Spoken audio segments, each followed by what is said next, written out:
First we find Isabel.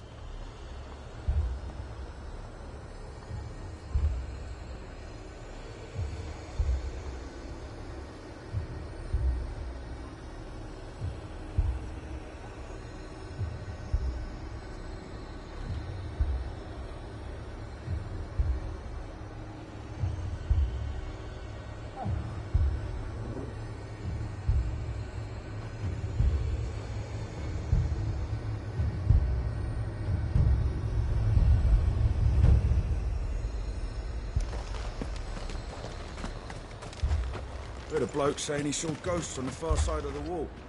Ghosts?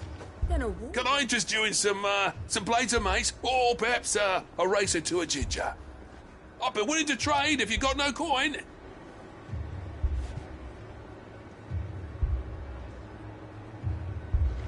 I saw it with my own eyes. The whole of Oriflamme under a flood. Then we're next. If there are ghosts in the Royal Meadows, then why isn't a garrison dealing with them?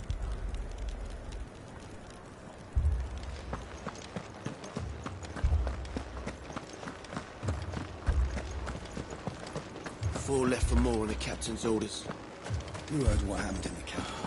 God help us. I can't do it. I can't. But you can.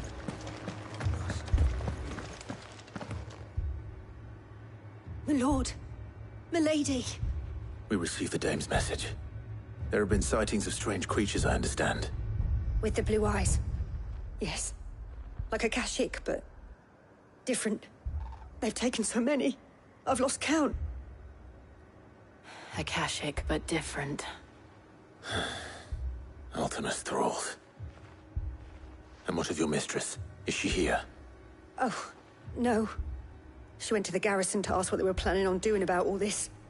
Then we'll look for her there.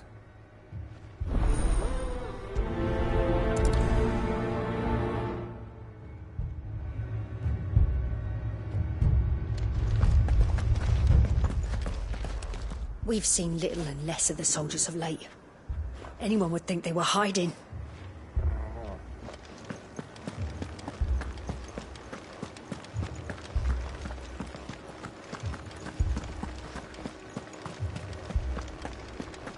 We could leave. The two soldiers were carrying another. He didn't have any legs. What could do that to a man?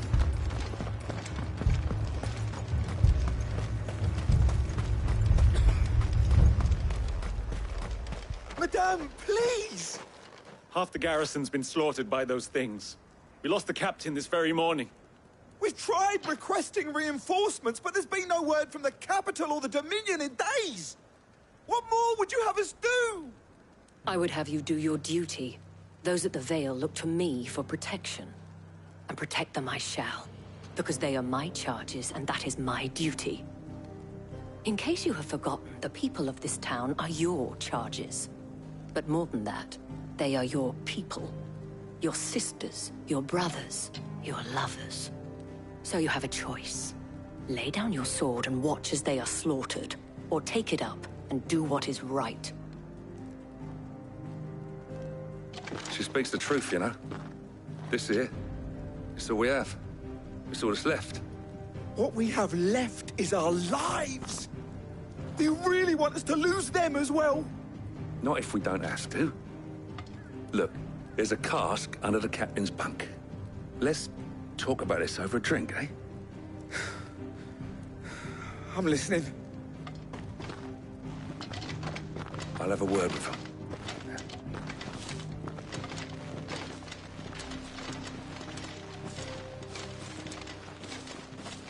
Ah, Clive.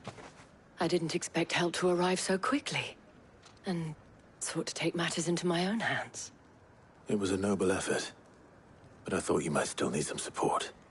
How like you to consider my needs. What we need to consider is where the creatures came from. The way the survivors speak of them, one would think they appeared out of thin air.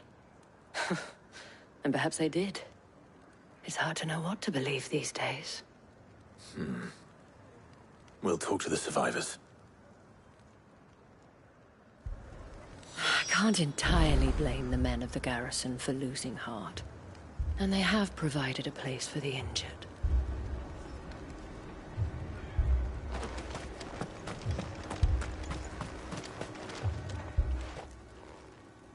You're a pikeman, yes? What happened? I've got family in Moor. I heard the flood was spreading, so I went to see if they were all right. And a pack of them glowing things found me in the meadow. I ran for my life. I never did get to the village. Leave that to us. But my family...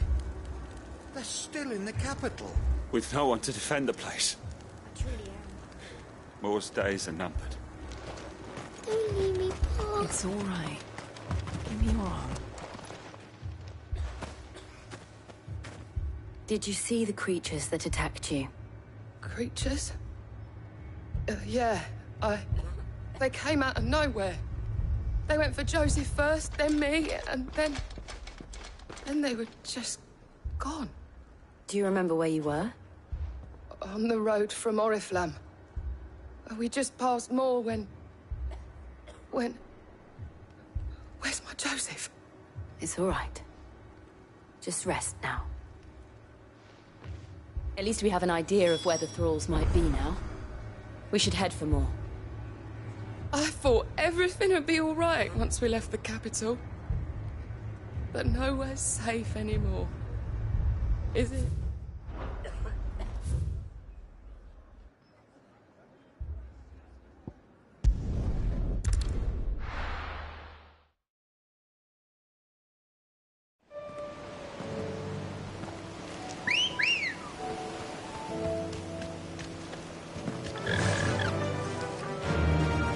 Fly, Ambrosia.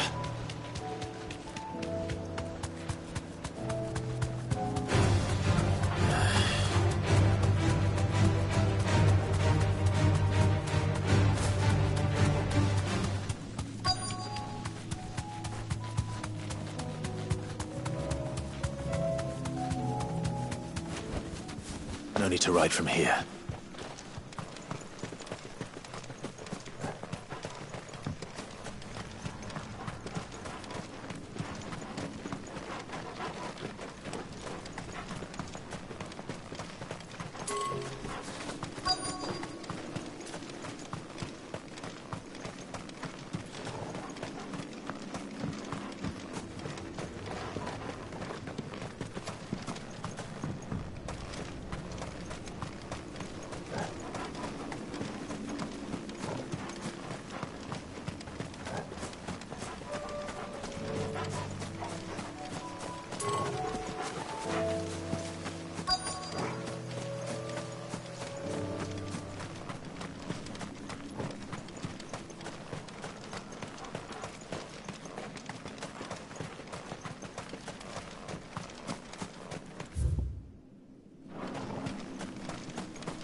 Look!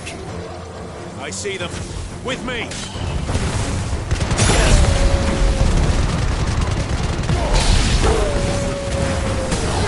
This one!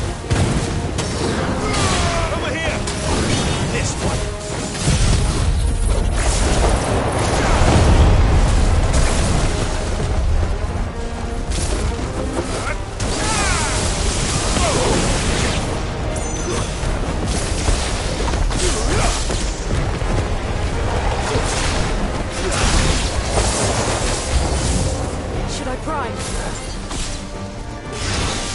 Save your strength.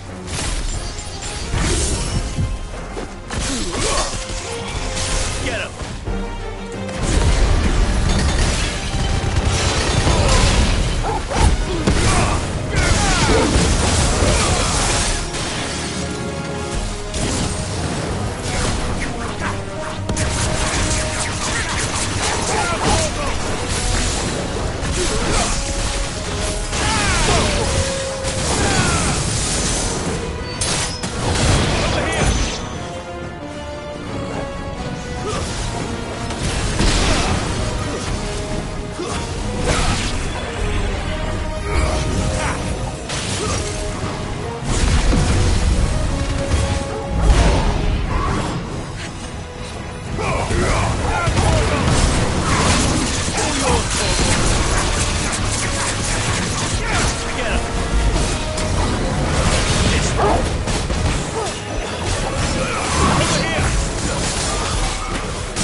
Do you think there are more?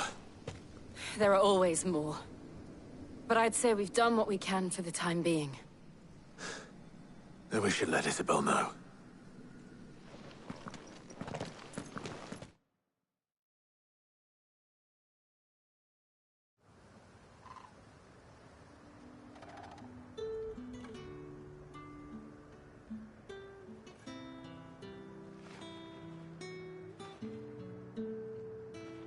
You have the town's thanks. Don't thank us yet. There will be more. Many more. And you'll need to be ready for them. Oh, we shall. Isn't that right, Captain? Yes, milady. The garrison will be ready. Philippe here has convinced most of the men to remain at their posts. For now, at least. Hearing that the Dame would look kindly on any man who committed himself to the task certainly didn't hurt. It's not the most selfless of motives, I'll admit. But whatever it takes, eh? Now me, I never needed convincing. I became a soldier to protect the people I love. And the people I love include the ones standing before me. Handsome and chivalrous. Now, if you don't mind, I have sentries to post. Milady.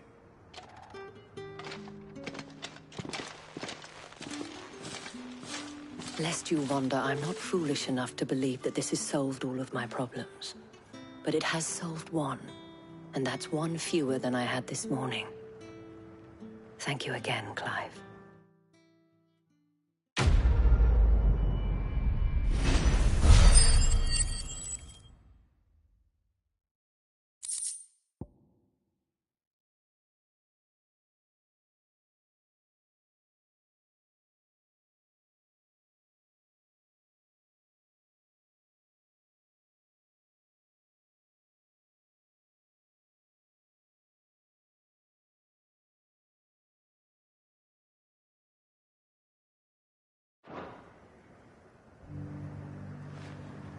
Philippe will make a good captain.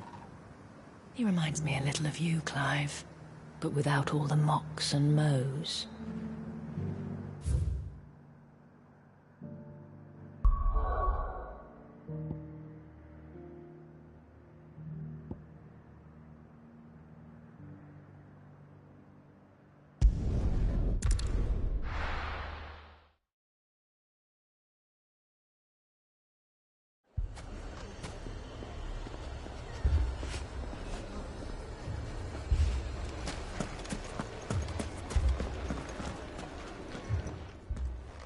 Sid, your new companion appears much more formidable than your uncle.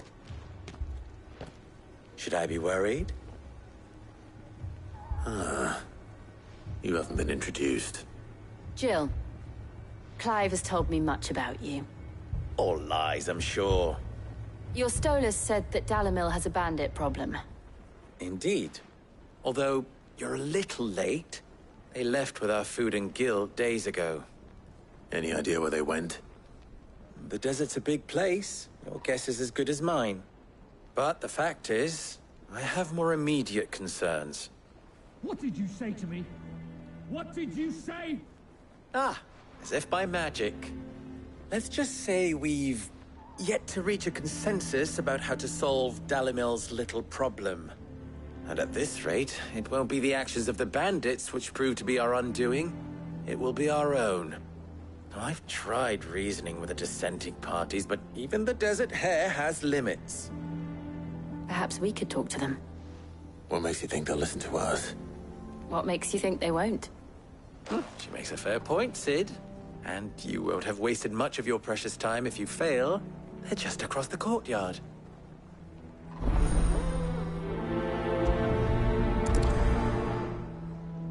Suppose we just follow the shouting. They're both as stubborn as the lover's pox, and every bit as irritating. The more one insists on their proposed plan of action, the more the other rails against it. Oh, they've successfully split the town asunder, just when we should be standing as one. Poor bastard. Couldn't run because of the weight of his load. Still, better a branded than one of us. Fucking thieving bastards! As if life hadn't been hard enough round here since the Fang fell. If you're wondering why Dalimil's in such a sorry state, you can blame the bandits. Them and the mercenaries who are guarding the gates. Though I can hardly fault them for running. Fighting would have meant death. It did for more than a few. My shop? Why would anyone do such a thing?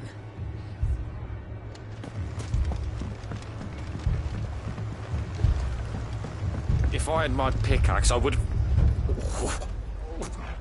Don't get yourself worked up. You need rest.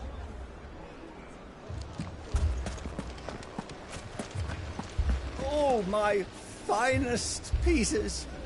All that hard work. Gone. What are we to do? We could fight, but what would it cost us?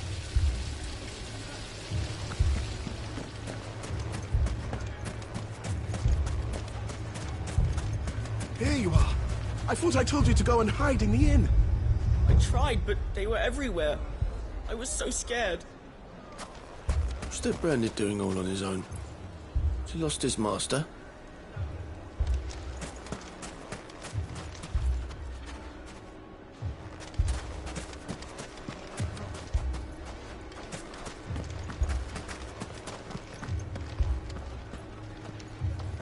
Are you looking for something in particular?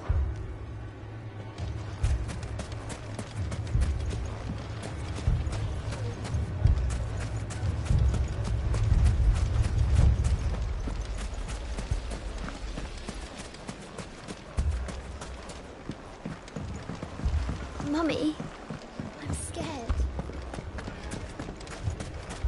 Oh, I'm ruined. They've taken everything from me. Everything. I want them dead.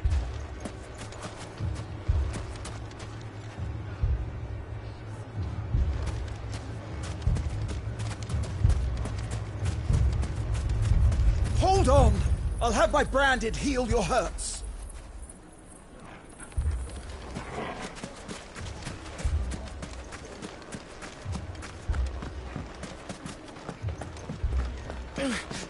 Fucking thieving bastards.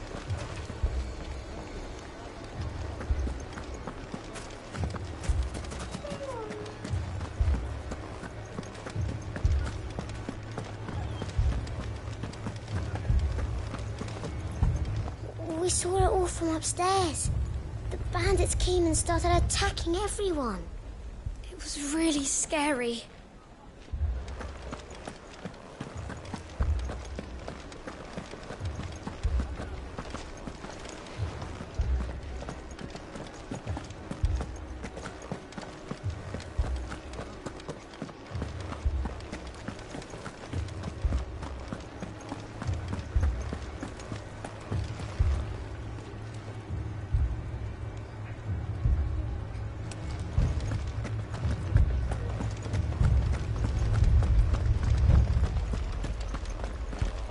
So much for the men of the Rock. The cowards took to the hills as soon as they saw the mob coming.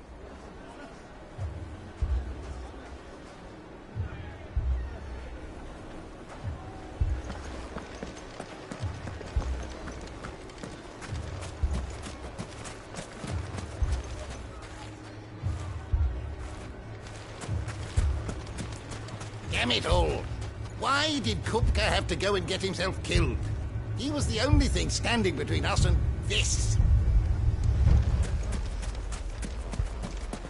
Fuck! How the hell did they find it? No one knew where I was keeping that kill. They're not done with us yet. They'll be back for more. What then?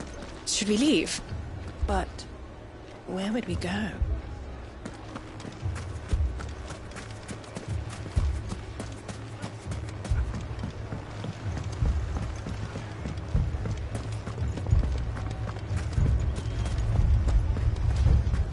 If you're wondering why Dalimil's in such a sorry state, You can blame the bandits. Them and the mercenaries.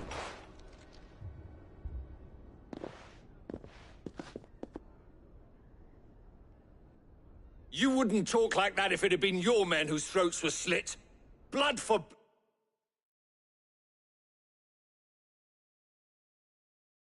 blood. It's the only way. We hire mercenaries and have them mount the bandits' heads on our walls as a lesson to the rest. And what happens when those mercenaries are slaughtered like your men? Are you going to hire more? We're better off using that coin to buy food and supplies. If we hire mercenaries, the only thing we're buying is the bandits' ire. And you cannot fill empty bellies with that. Do you hear me? But what happens when they come back? Maybe it'll be your throat that's slit. That's enough. Both of you. Any more of this and I'll throw you out myself. Come back when you're ready to talk like adults.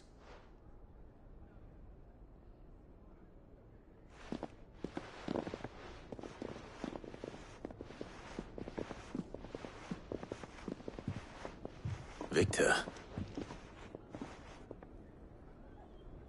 What's he doing here?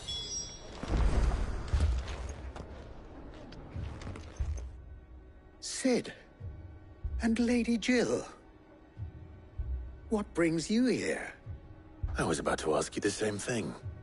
Costness is in chaos, and the markets have all but ceased to operate.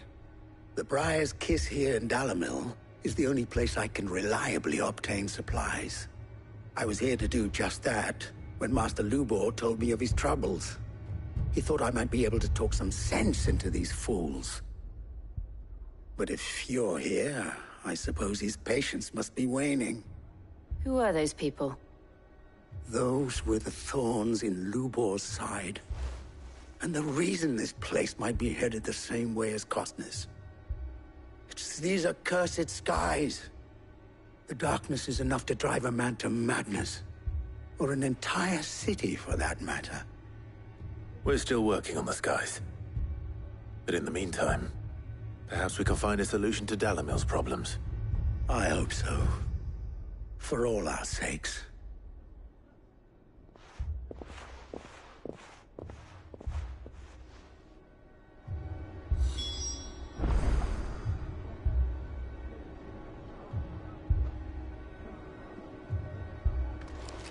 Haven't we had enough fighting?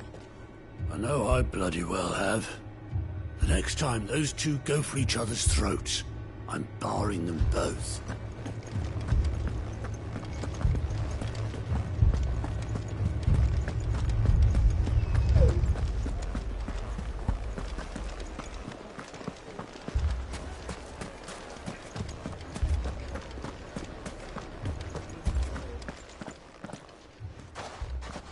So, you see my predicament?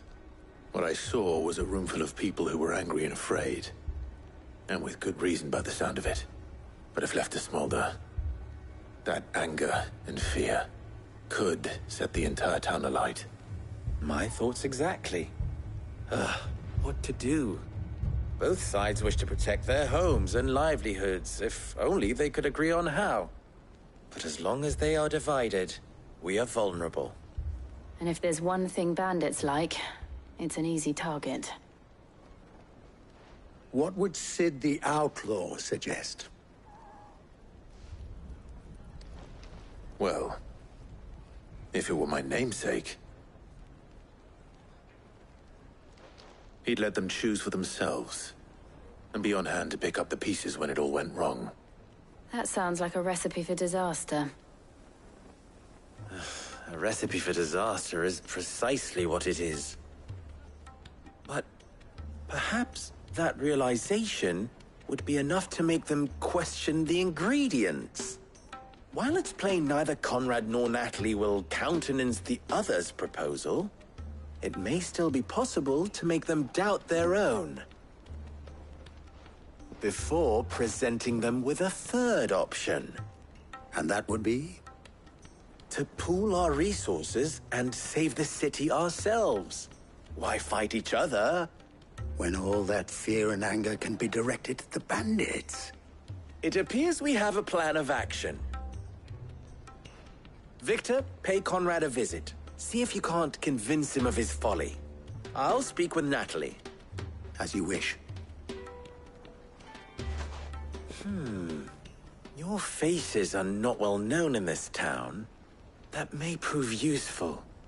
Don't worry, Victor and I will do most of the talking. You need only play along. Play along? What he means to say is yes.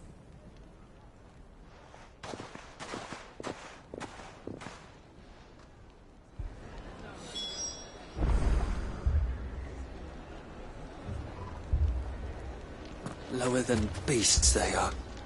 Aye. The scum of the twins.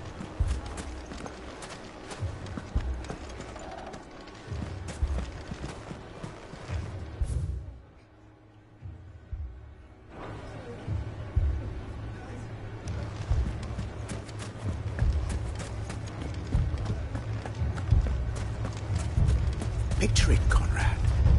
Your own city guard. With you as captain. Me? I don't know about that.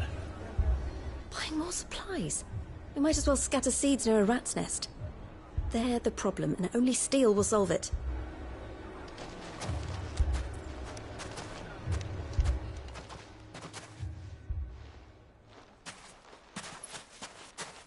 Ah, here she is. The Lady of the Spear herself. Conrad, may I introduce you to Jane, commander of the Red Wings, the oldest mercenary guild in the Free Cities. A pleasure, my lady. The pleasure is all mine. As I told you, I summoned the commander here from Canver to inquire about a contract. Victor says you told him no. That there aren't any men left to hire. Is that true? True as the crystals cracked. Nobles came and claimed every last one worth his salt. And not just from us Red Wings. You know of the 7 high houses. There must be 2 swords assigned each one. Granted, we have a few boys left. If it's boys you're looking for. Well, Conrad, are you saying that Dalamil's finest cannot defend this town better than a gaggle of unblooded striplings? That a band of beardless youths could better avenge the deaths of your brave men than you yourselves? Absolutely not. We'll show those bastards who they're dealing with.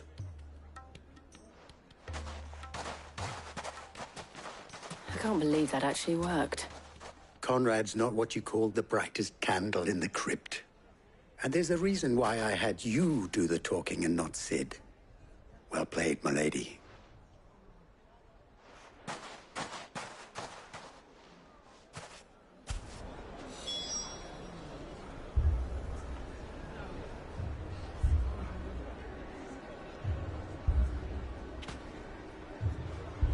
Then let us band together and show these brutes that Dalimil is not to be trifled with. I wonder if Conrad has the right of it. We always called on sellswords and the men of the Rock to guard our gates before. We don't have enough blades to arm everyone, nor enough physicers to heal the injured. I don't know if we can do this alone. Next thing you know, Natalie'd be offering the bandits bed and board. Next thing you know, Natalie'd be offering the bandits bed and board.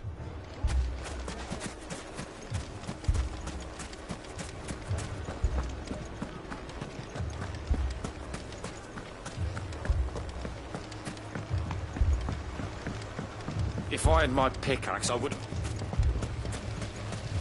I mean, it may still be possible to buy something, and we may... Ah, here he is now. Natalie, allow me to introduce Lord Underhill of Randalar's prestigious League of Merchants. Lord Underhill. At your service. Underhill? I was just telling the good lady of our conversation, my lord, and how you were lamenting the state of the capital's stores. Lubor says that not only are the granaries almost empty, but that war and the Blight mean this season's harvest won't be enough to fill them for winter. Indeed, certainly that is the case. The nobles in the capital are buying up the city's stocks of barley and wine, driving the prices higher than most commoners can afford. It is only a matter of time before the peasants revolt. It is worse than I thought. If what Lord Underhill says is true, I fear we have little hope of supplementing our stores, meager though they regrettably are.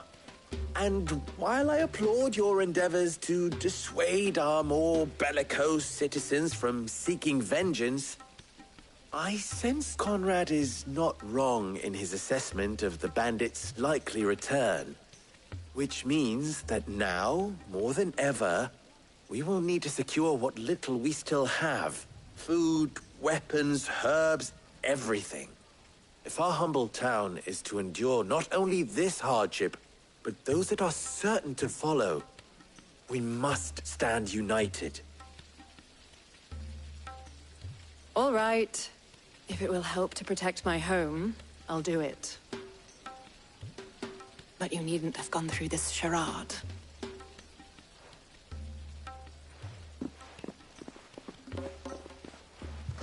Thank you, Clive. Your performance was nothing if not workmanlike. She saw right through it. I didn't say it was good, merely that it produced the desired effect. Now, my scouts should be returning shortly. Meet me back at the Briar's Kiss, and we shall see what we face.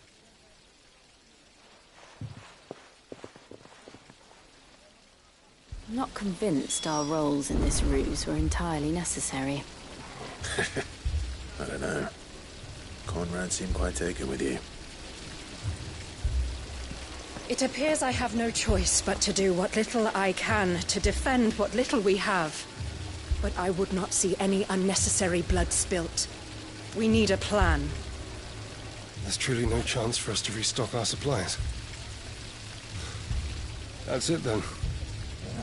We shall have to do this the hard way.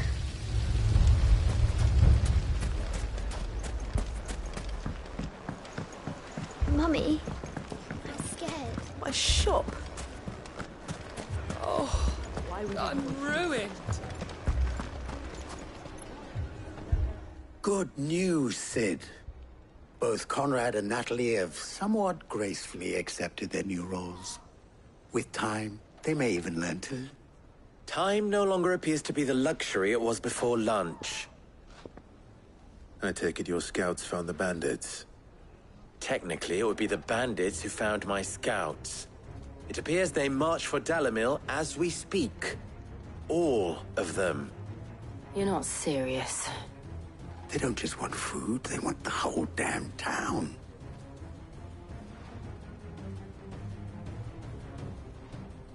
I have a favor to ask. I'm told the bandits march in two groups, one from the south and one from the desert, in a move doubtless intended to stretch our already gossamer-thin defenses. Very well. Jill and I will meet those from the desert. But what of the rest? The rest, my friend, the city shall fight. Together. The stakes, I concede, are high. But if this does not unite Dalimil, nothing will. That is a lot of faith to put into those who had their hands around each other's throats but a moment ago. Then it will be for us to see that their hands are kept occupied. And I do mean us. I thought you might say that. We'll hold them off for as long as we can. And we will do the same.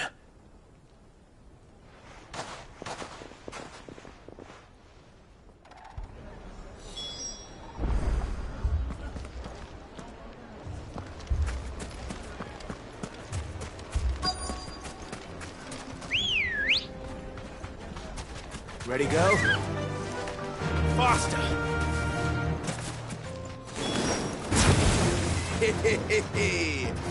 No women folk have come so far.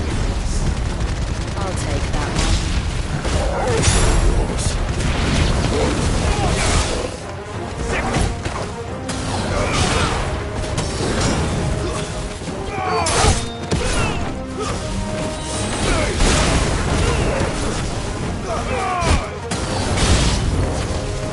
need to overwhelm us. Get him!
The townspeople.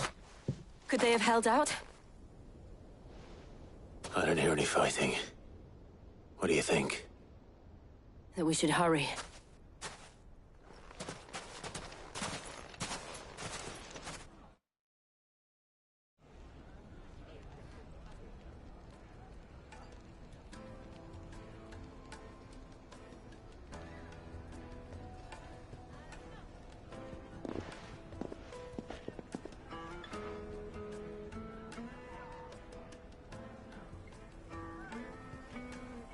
Natalie, I owe you an apology. You did well out there. The inn would have been lost had you not held the line. Without you, there would have been no line to hold. You saved us, Conrad. You saved Dalimil. We all saved Dalimil.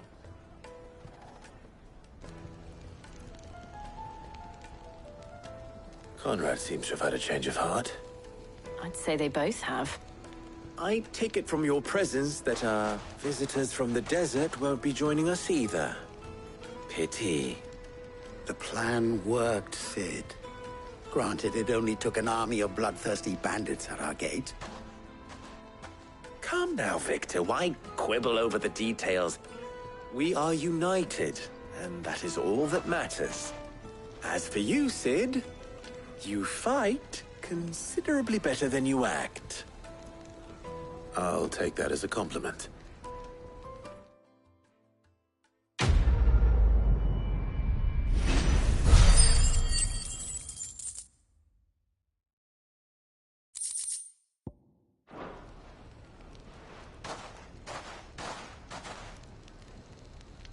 Our friends seem to have things under control. For now, at least. Let's go and put Otto's mind at rest.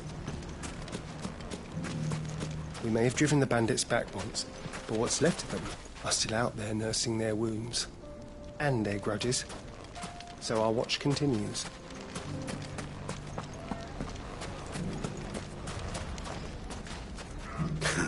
Now, if I could only convince the people of Costness to work together. Dalimil will forever be in your debt. But don't go trying to take advantage of that. Those bandits were on the receiving end of some quality In a craftsmanship. desert full of ne'er-do-wells, a woman has to learn to look after. It has long been my habit to keep a watchful eye on the comings and goings around Dalimil. I shall continue to do so, that our people might be warned of any further attacks. I pray that you continue to play your part too, not of outlaw, but of hero to the hopeless. You fought very bravely. We would have been lost without you. Knowing that you would have all been there to pick us up if we fell, gave us more than the courage we needed. You, Branded! Come with me! There are other wounded that need your attention.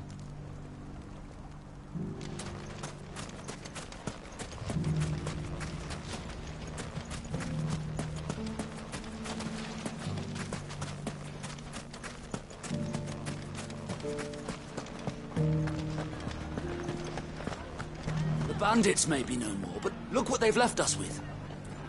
We'll have a hard time putting this place back together. Oh, nonsense.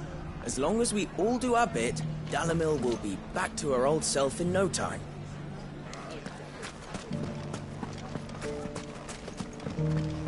Mummy, are the bad men going to come back? No, darling, they're not. Never again. The gentlemen of the town guard.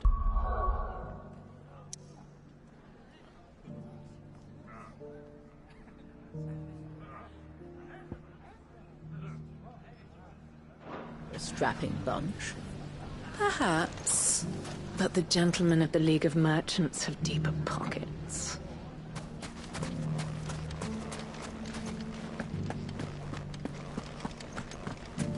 Fuck! How the hell did they find it? No one knew where I was keeping that kill. The finest cell swords in Storm couldn't hold a candle to our new town guard.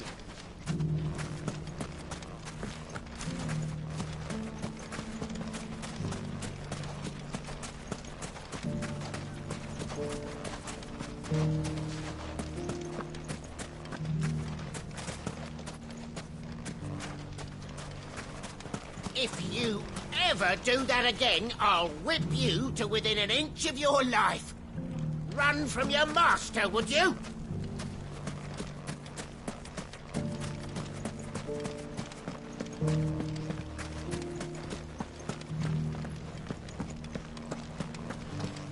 We haven't seen the last of those bastards. But when they attack again, we'll be ready for them.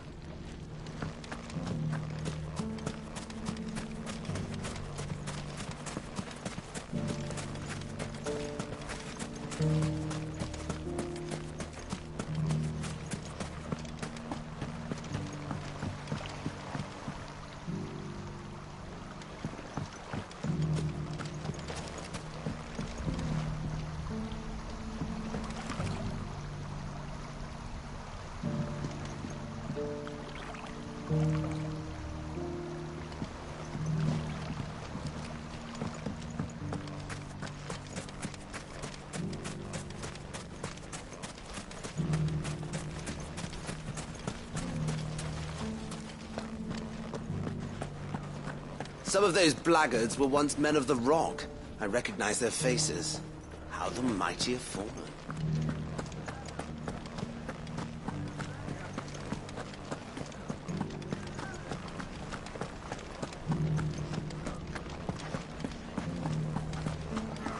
Hey, I know you. You helped Lubor fight off the bandits, didn't you? Thanks, mister.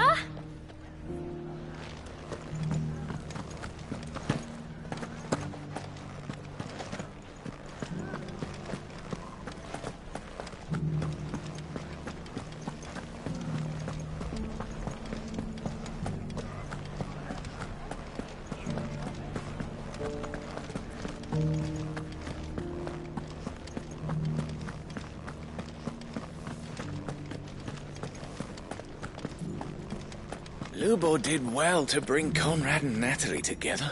It's like herding curls with them. I know. Seems it isn't just metal the boy can bend to his will. One minute they're at each other's throats, the next they're the best of friends. I don't know how Lubor did it, but he did.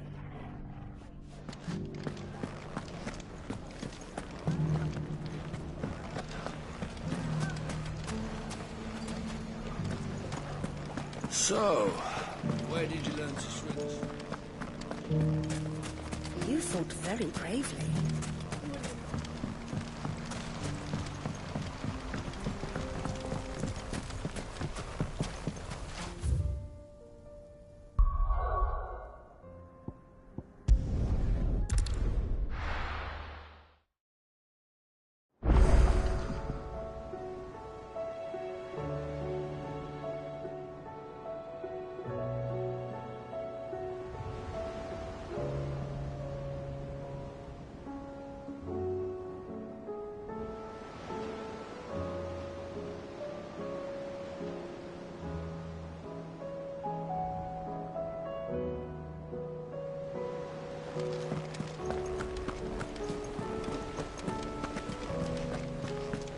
see that? Tell me you saw that.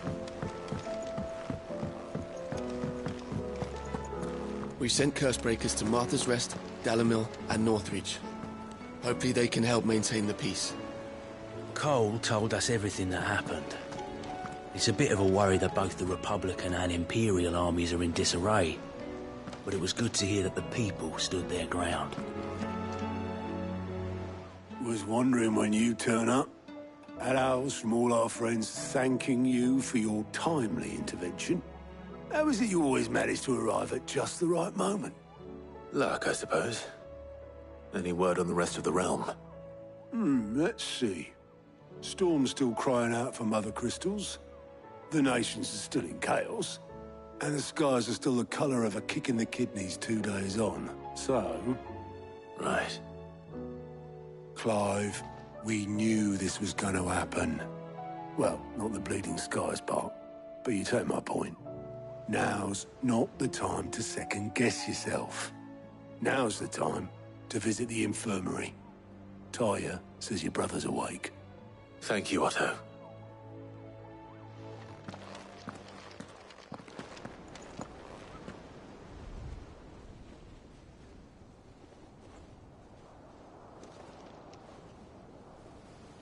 So it was not Sylvester, but Olivier who served as Ultima's puppet. And when Dion learned of this, he sought to slay the fiend.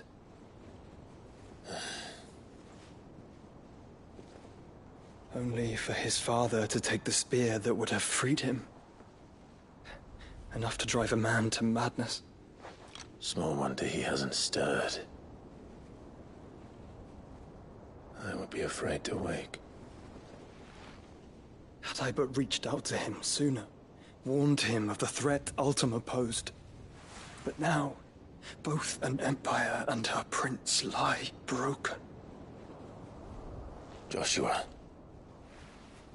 what do you know of Ultima?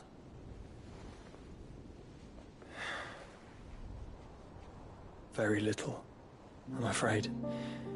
Despite my best efforts. 18 years ago, as I lay buried beneath the rubble of Phoenix Gate, 'twas not death who came for me, but another. And it was while in my rescuer's care, I first heard of Ultima. I've been chasing his shadow ever since. Ultima is driven by some deep, dark purpose, and for whatever reason, it would seem you are crucial to his designs. He will stop at nothing to have you, even if that means toppling an empire. But why me? What possible use could I be to such a creature? That is one of many answers that have eluded me. Yet, I am certain of this. It is not mere chance. You were chosen for a reason. All dominants carry within them the might of an icon. Nigh limitless power that is at once acutely limited. I wield fire, and only fire. And I only ice. 8 wardens for 8 elements. But you, Clive. You are different. You're special. Your abilities begin with the flames of Ifrit. But they do not end there. The fact Ifrit can even exist goes against everything we thought we knew of dominance. Perhaps Ultima has been waiting for one such as you, whose potential is truly limitless. I've encountered that thing several times now. If it or he, as you say, needs me, why hasn't he claimed me as he did the boy? Were I to hazard a guess, I'd say the two of you are somehow incompatible. His mind not properly attuned to your body. His mind? Mind, awareness, spirit, call it what you wish. But I believe Ultima to be an embodiment of the concept. This is why I struggle and fail to contain him here inside me. I'm sorry. Inside you? With every setting sun, I feel my strength wane. And though the Phoenix's flames mend the prison I have made for Ultima, they do so at a cost. We must find a means to bring an end to him before I meet my own. What were you thinking? It was that or let him take Clive. And I've always had a soft spot for my brother. But that doesn't mean you should sacrifice yourself to save me.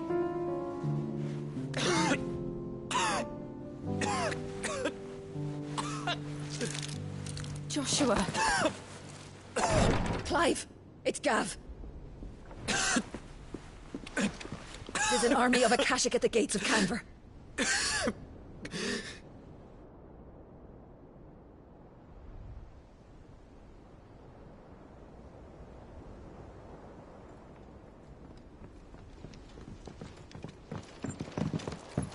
Well, what's the short of it? I thought Tyre told you. The capital of the Free Cities is under siege by an army of monstrosities. The city guard are doing their best to stem the tide, but numbers ain't on their side. What of Lord Byron and Mid? Were they able to escape? No, but they're all right for now. They're hiding with Gav at midship. We have to get them out of there. And we shall. Otto, prepare a Stolas. Tell Gav to stay exactly where he is. Understood. Vivian, what's the swiftest route to the Free Cities? That sounds like a question for the map. Look here. This road, through Tabor, should provide the least trouble. Good. What a coincidence. Tabor is exactly where I'm bound. Joshua, bed is where you should be bound. You don't think I told him the exact same thing? Were Tyre not such a talented healer, I would surely have been inclined to agree.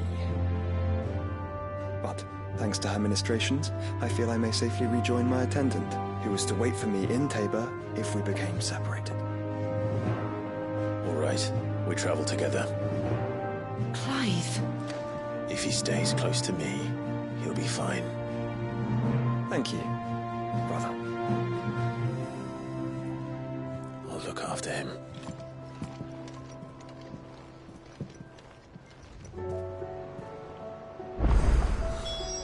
My attendant was with me in the Dominion before I primed. She would have watched the battle unfold and witnessed its outcome. I trust you'll be waiting for me in Tabor, where I can finally introduce you.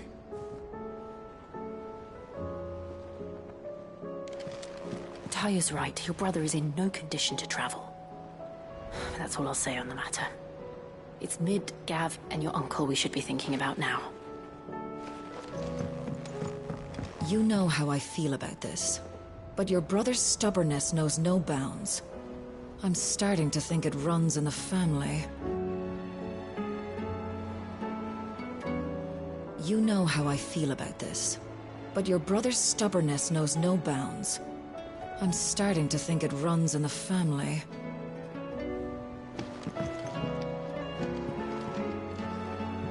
Clive.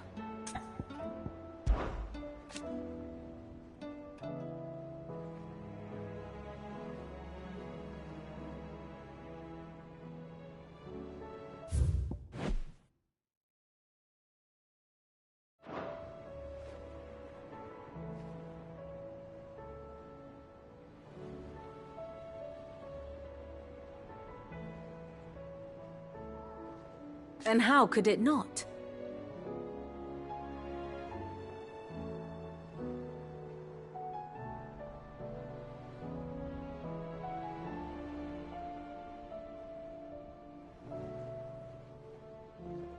But are we any better?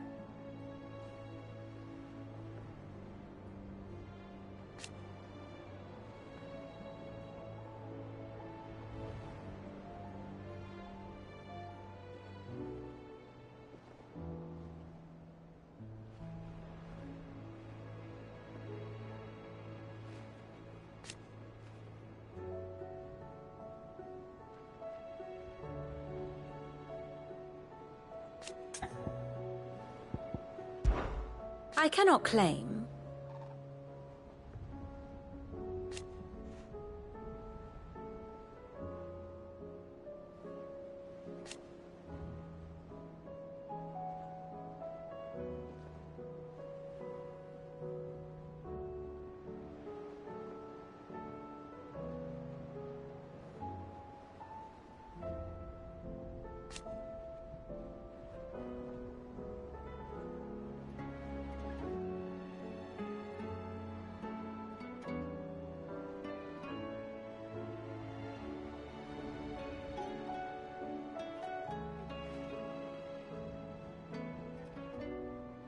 Such are the wages.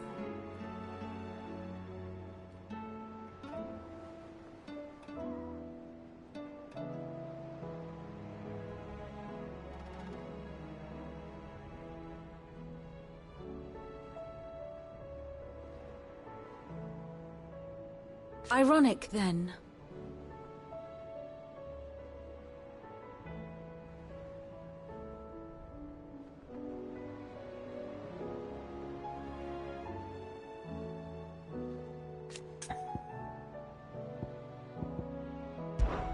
Till next you need me.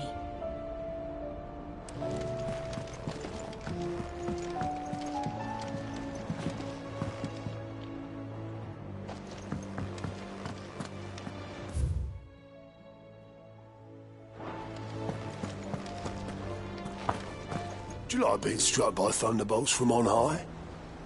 Then don't let anything happen to Mid. Yeah? Clive! Anything catch your eye? Think you can help?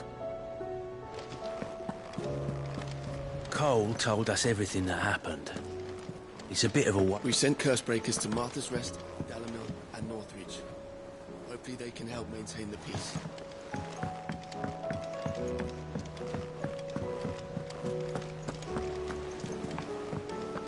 There's barely been a shipment in since the sky started boiling. A few more days without a visit and we'll have to start eating the blankets. Might be hard now there's only one. Then we're all doomed.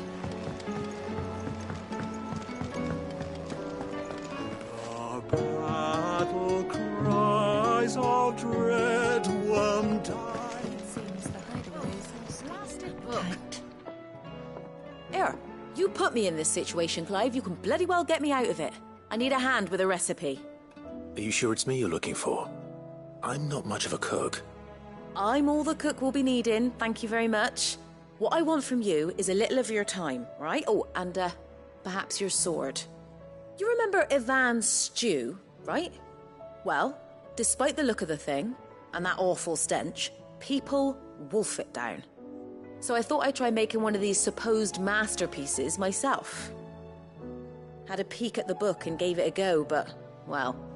It wasn't as straightforward as you'd hoped. Ivan had the same problem. Yeah, but this is my blooming kitchen, and I will not be outdone. So if you don't want to be seen as playing favourites, I suggest you lend me a hand. I've never been one to play favorites, Molly. And I would be only too happy to lend you a hand. So, what's on the menu this time? A fried mortress of skyworm. That's one heck of a name, innit? Recipe seemed easy enough to an old hand like myself. Thought I'd followed it to a T. Only, turns out skyworm livers and drake's mint are not what I thought they were. At least I hope they're not, given the rancid mess they made. Ivan said the recipes in the culinary pilgrimage date back centuries. Who's to say the ingredients even exist anymore? Well, that's a question for a scholar, wouldn't you say? Perhaps you know of one? Kindly old fella who haunts the shelves, maybe? Fine. I'll go and speak to Harpocrates. Perhaps he'll know something. And if he does, I'll see if I can find your ingredients for you. You do that. Lest we forget, you've got a reputation to uphold.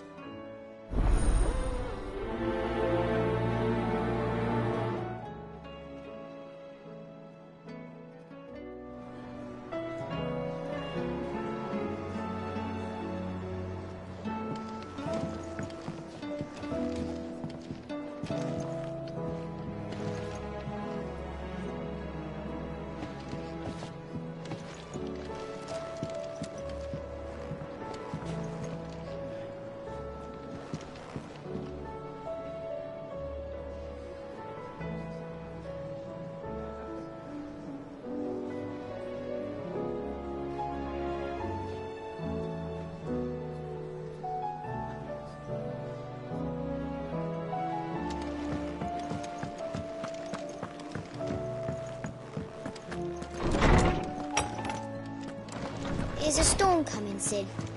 Will there be thunder?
Is a storm coming, Sid? Will there be thunder?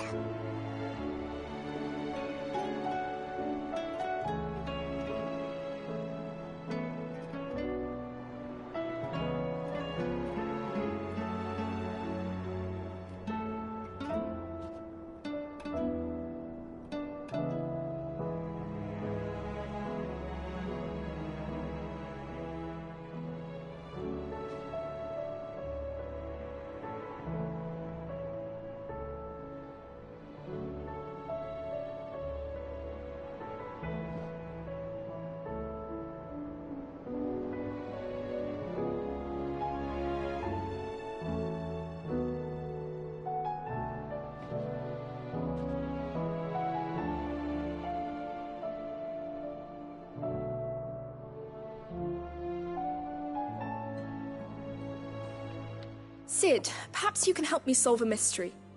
I can certainly try. Who's gone missing this time? It's not who, but what. Mid's scales, the ones she made for her workshop. I borrowed them to teach the little ones about weight, and shortly after the lesson, well, they vanished. My first thought was that they'd taken them off somewhere to play, but when I asked, they swore they had nothing to do with their having disappeared. Which almost certainly means they had everything to do with it. Perhaps a visit from Sid will jog their memories. I think it just might. Thank you. I don't like to imagine that my pupils would lie to me. But if they have, I'll have no choice but to discipline them accordingly. They were in the atrium when I last saw them. As always.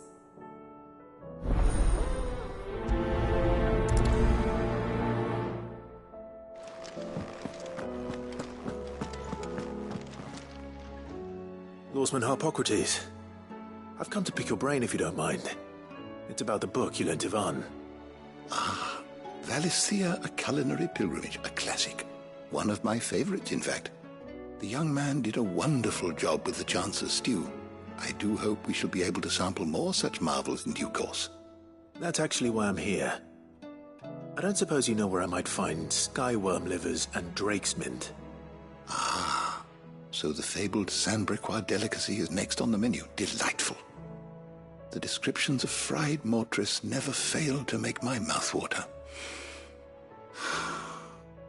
Now, skyworm is a somewhat antiquated name for the wyvern, their ground livers being the paste from which the mortress is made. Dragon livers. How very Sandbrequois. One would have thought the disciples of Bahamut would have a touch more reverence for their icon's brethren, but apparently not. I believe the specific dragon the recipe demands is the blueback.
Wyvern, said to be the very color of the sea beside which it resides. So we know where to look for our liver. But what about the drake's mint? Saint's bonnet in contemporary parlance, a herb which grows along the North Reach coast. I gather that one can locate the cheerful yellow flowers by their heady scent alone, so I'm sure you'll have no trouble finding them. I may add that people once believed game was best served with the flora that sustained it in life, in which regard fried mortress of skyworm is undoubtedly a typical dish of the time. Meaning that if I find one, I find the other. To Northreach, then. Best of luck, Clive.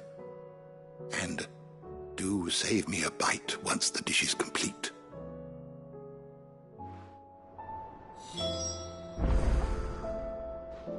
Sid, Did you know that chocobos are far more resilient to the effects of ether than most other beasts? Some say that's one of the reasons they were... My biggest worry is that the children have somehow damaged the scales, but are wary of asking for help because they think they'll be punished. And if I find out that's the case, I swear I'll take the switch to every last one of them.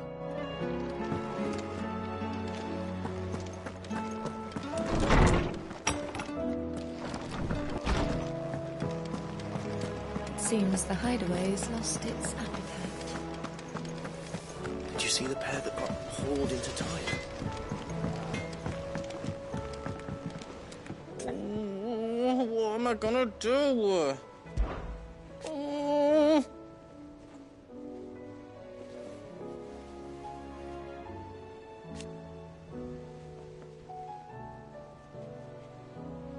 But no more.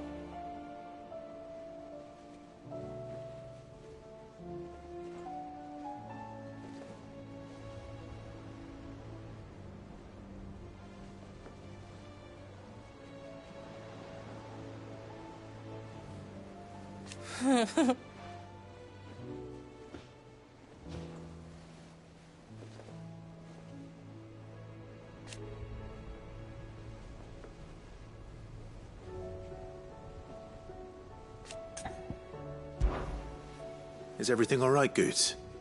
You seem more discomposed than usual. Oh, I don't know what that means, but I'm in a bit of a muddle. Oh, I think Nan might be in trouble, and she's... It's all right. You can tell me.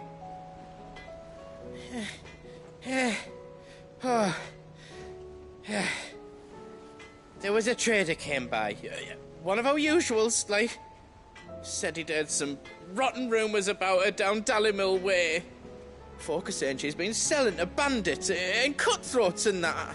I mean, she's fond of a chance to make a coin or two, aye, but she'd never do business with baddies. Especially not the kind who go hurting people who haven't done out. I wanted to ask her about it myself, but I'm scared she'll give us a tongue lashing. She'd never give your tongue a lashing, though, would she? Don't worry. I'll speak to her. Oh, thanks, Clive. You'll let me know what she says, won't you? Of course. I'm sure it's all just a misunderstanding.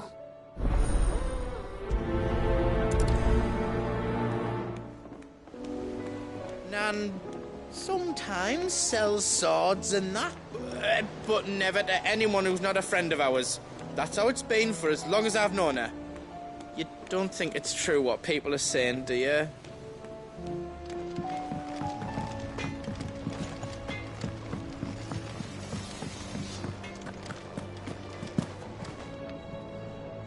Lady Karen.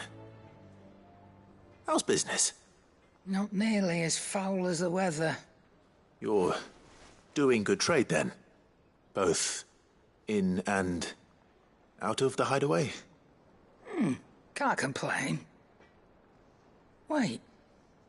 What exactly are you getting at? Not once in 5 long years do you pay my affairs half a care, but here you are today, raking me over the coals like a bloody popoto? Just asking. Out of interest.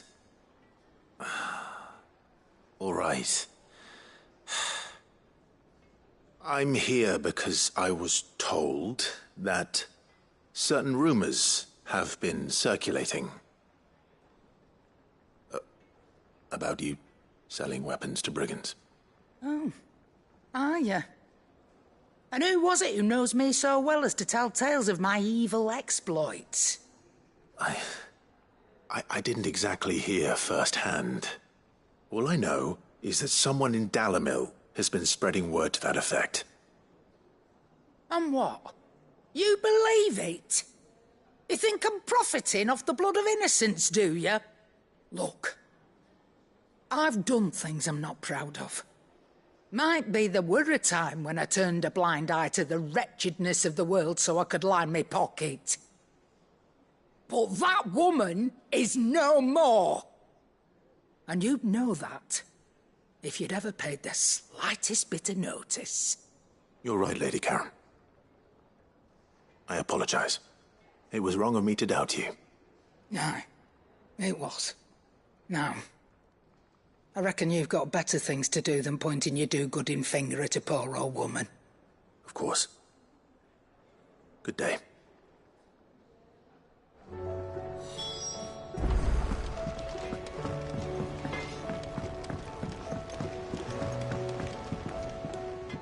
I spoke with Lady Karen.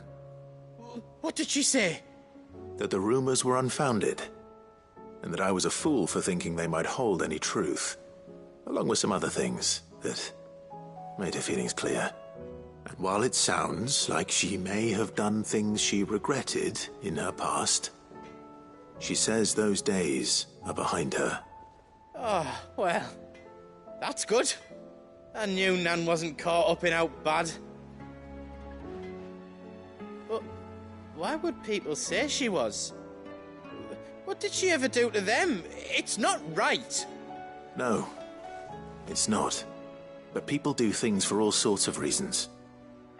Perhaps we'll never know. Well, I'm going to find out. That trader, he said they were all talking about her in Dalimil. So that's where I'm going. I'll find someone who'll tell me, you'll see. Are you sure that's wise? Whoever's spreading these rumors means Karen ill. Oh, right. But that's why you'll be coming with me, isn't it, Clive? I suppose it is. I'll find out who's been making up lies about poor Nan, and when I do, I don't know what I'll do, but it won't be pretty.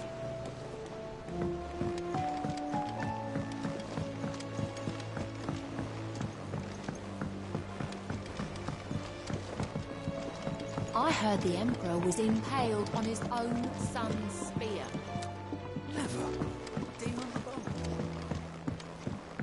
We're all gonna die! You hear me? The Akashic are coming and they won't stop. What do you reckon we should do? I say we should just tell Miss Shirley. You'll get us all straight. I'm telling you, I can fix them.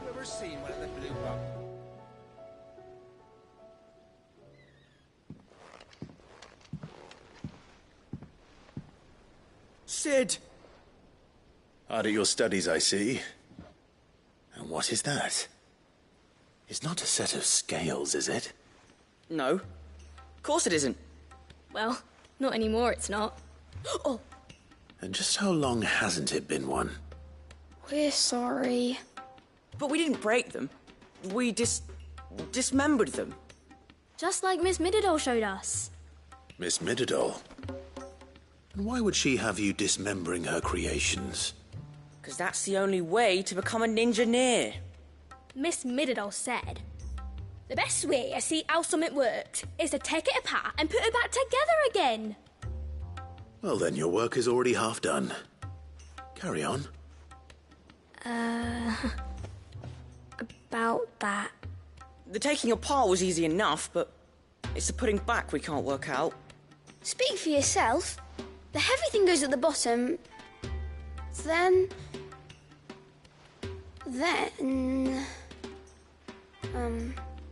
You three need to learn to take responsibility for your actions. So let's have a look at these parts with fresh eyes, shall we?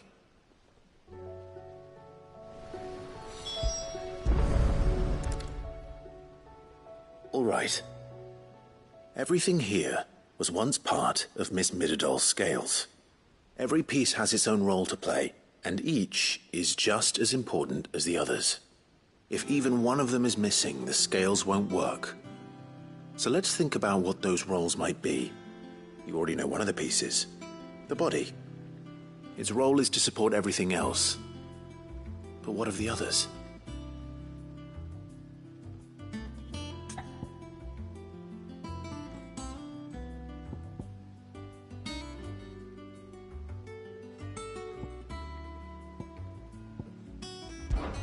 These round parts are called the pans. You all know what a pan is, don't you? I do. Molly uses them in the kitchens to fry bangers. But these aren't for frying bangers, you idiot. They're for weighing stuff. But what if I wanted to weigh Goots? I don't think he'd fit on that little thing. Probably not. What are the chains for? Holding the pans up? Well spotted. Which means something must hold the chains up in turn.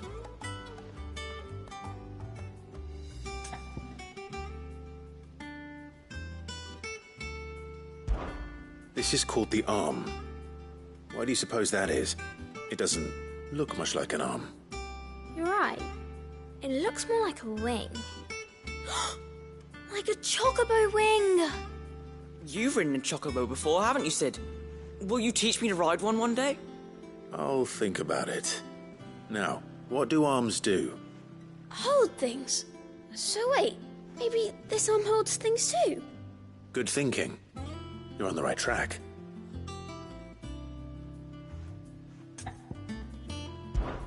This tiny piece is what's called a cogwheel, or gear. Have you ever seen one before? I have. Miss Miradol's dungeon is full of them. Most are on the floor. She puts them in all her inventions. They spin round and round and round and round and... That's right. They're very useful when you want to make things move. Do you remember if there was anything on the scales that moved? I remember the arm moved when I tried weighing an apple. And then somebody ate it. Not my fault. You shouldn't have tried weighing it before lunch. You know what part's supposed to move and how it's supposed to move. So, let's put the pieces together first, see what doesn't move, and then stick the cogwheel to that. Not a bad idea. You see? It's not so difficult.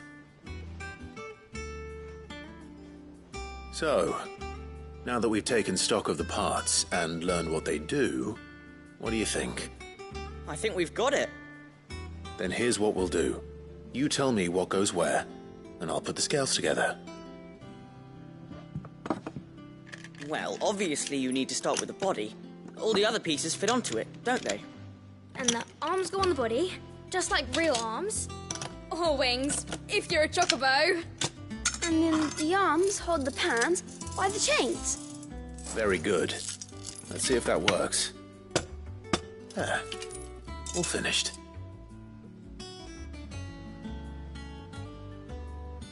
Yes! We did it! Well, with Sid's help. Oh, I just put the pieces together.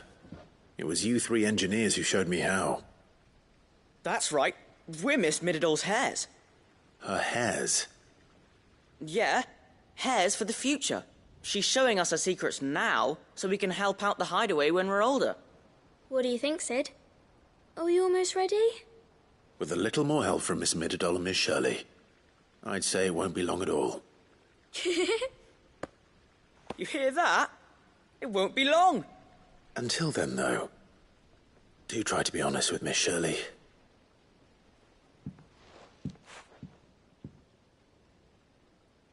Hey, look! We never used the cogwheel. You don't think Sid forgot about it, do you?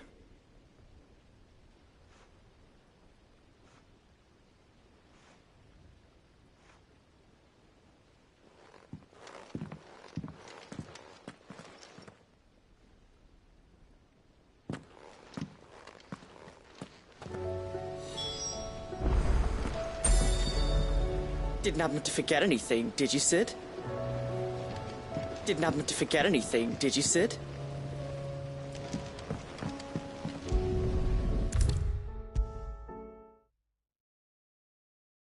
Is a storm coming, Sid? Will there be thunder?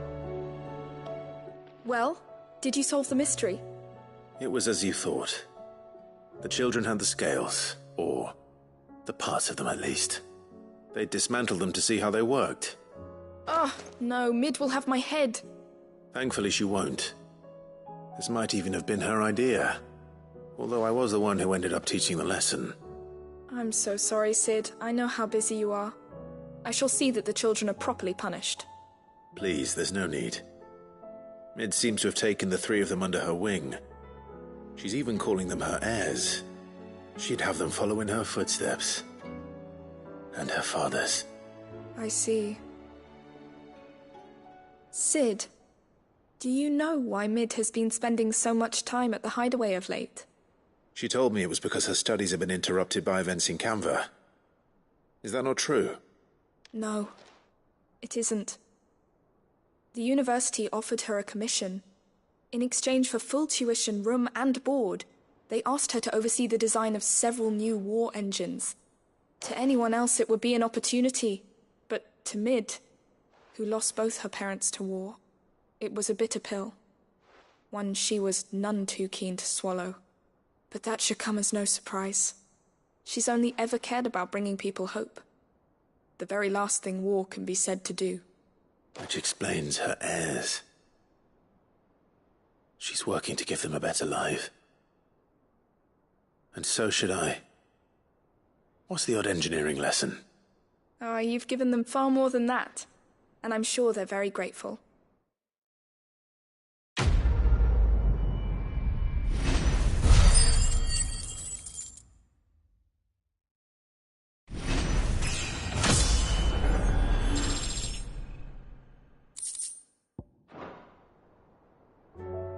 If Mid is teaching my pupils her secrets, I suppose I should brush up on some of them myself.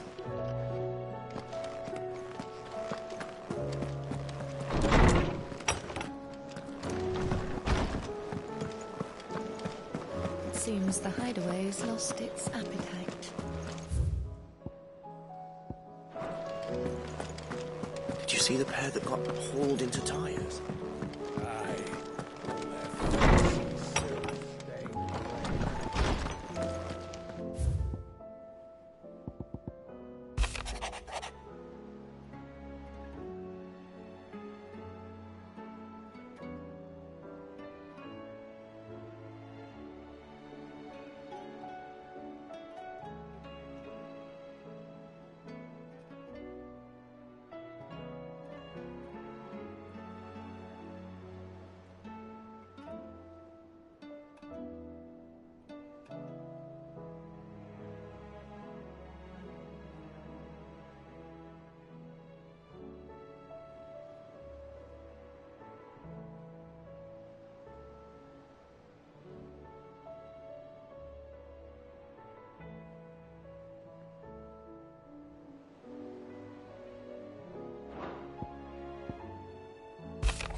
Rutherford. Wasn't that the name of my uncle's manservant? Why would he be at Martha's Rest?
Did you see the pair that got hauled into Tyres?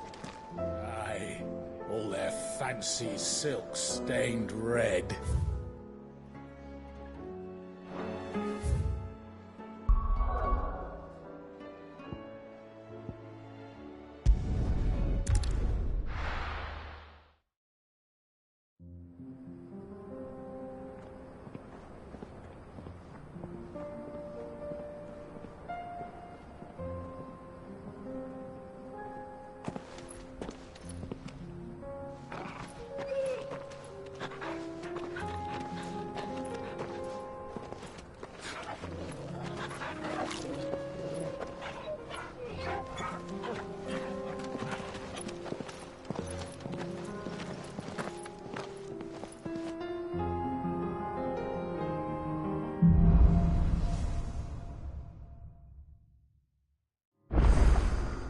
It's like a dream.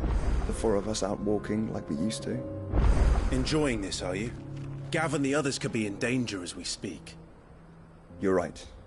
I'm sorry. Yote is a fine scout. If Canville was attacked, she will already have begun gathering information. Tabor isn't far. We should pick up the pace.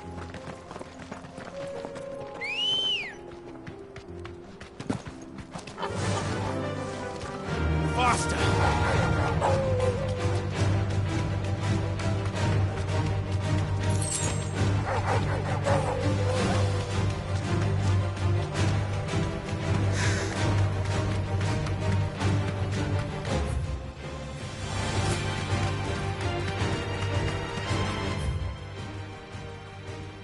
We can use the ruins to cross the ravine.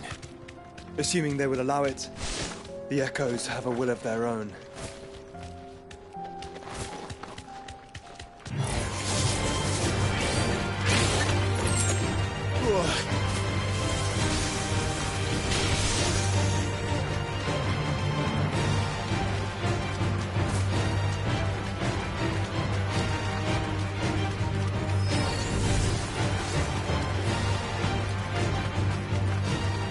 Tell us about Yote, Joshua.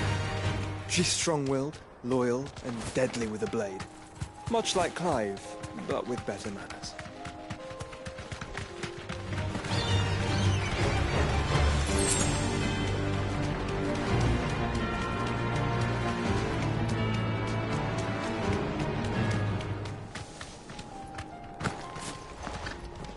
I do.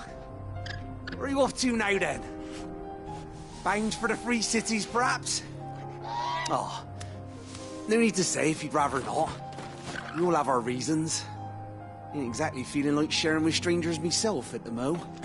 Truth be told, I could do with a bit of inspiration. Don't know which way to turn no more. I was doing a roaring trade back in Oriflamme. Right up until the poor Drake lost her noggin. So, thought I'd try me luck in the desert. And the Fang went the same way. Don't get me started on the mess in the bloomin' Dominion. Suppose I could try Canberra next. But knowing my luck, the old place would be crawling with the works before I'd even set out me store. As I always say, where there's crisis, there's opportunity. The opportunity to mint Gil, that is. So, where to next?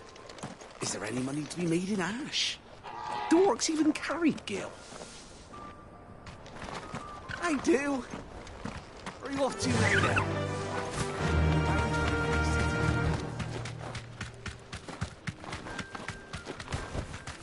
Straight home now.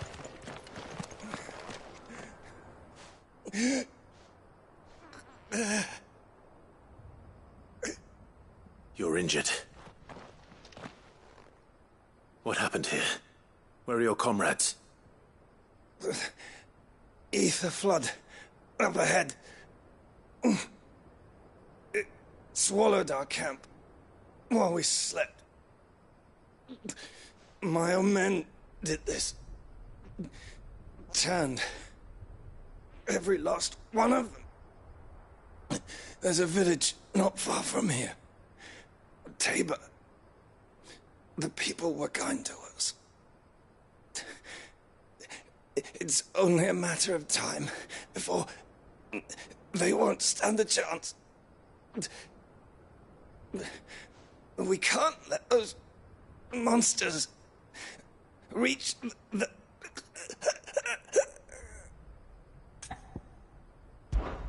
I'll go. You catch your breath. Thank you. Our encampment is up ahead. Just off the track. They must not reach Tabor. Forgive me, Lord Cougar. Rest well, soldier.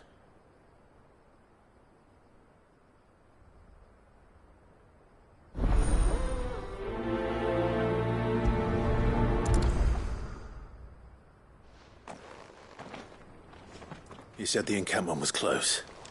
Let's hope the Akashic are still there. Come on.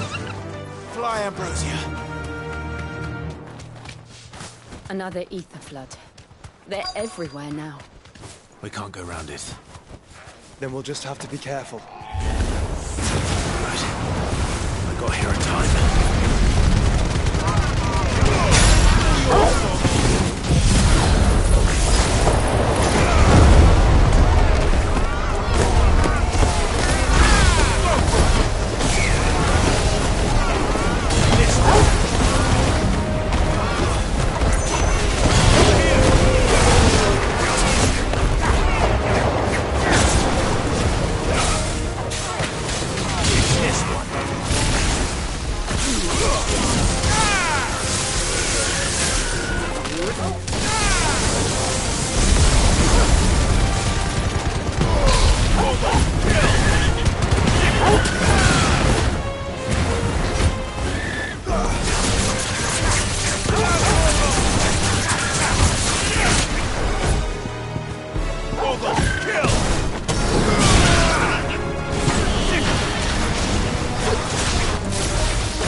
Is someone there? Please, I can't move my leg. That doesn't sound like an Akashic.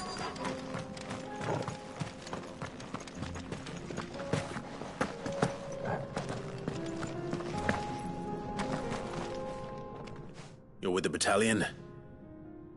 I am. I heard the fighting. Are the others? Taken care of. One of your brothers in arms told me what happened and asked for help. Another survivor? Where is he? Tell me. His wounds were too deep.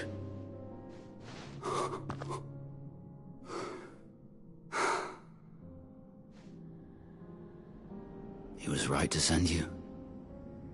Those things you slew are no longer my brothers.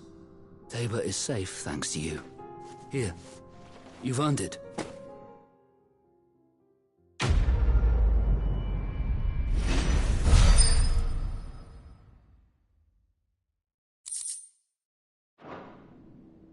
You seem familiar.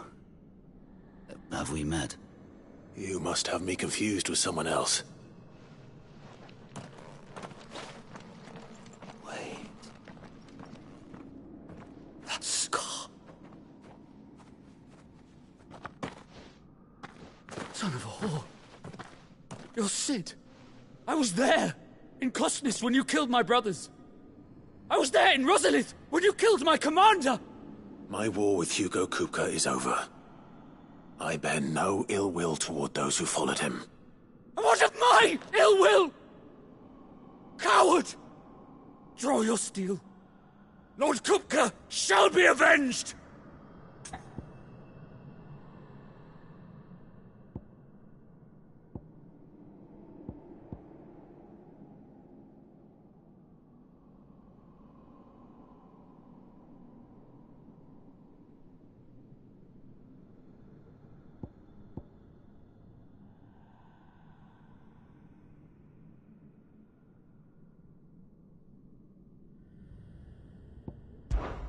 Fine.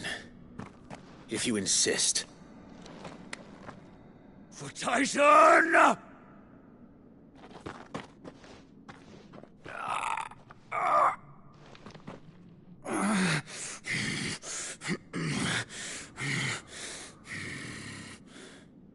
You're in no fit state to fight. And this should be easy for you. Come on. Kill me! For what? The sins of your master. You and I have no quarrel, and I will not strike a man who cannot defend himself. No. I won't be deceived. Lord Kupka told us of your crimes. You are an outlaw. A murderer, not some man. Like you or anyone else. I am nothing like you. But if you're not gonna kill me, then go. Leave! Just know that I will find you, Sid. Someday.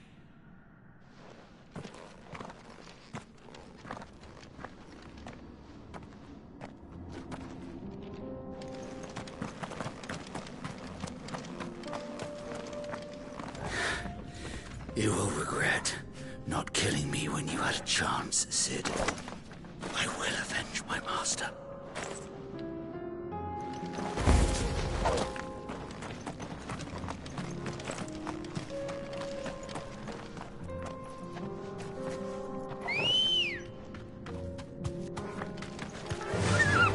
Faster!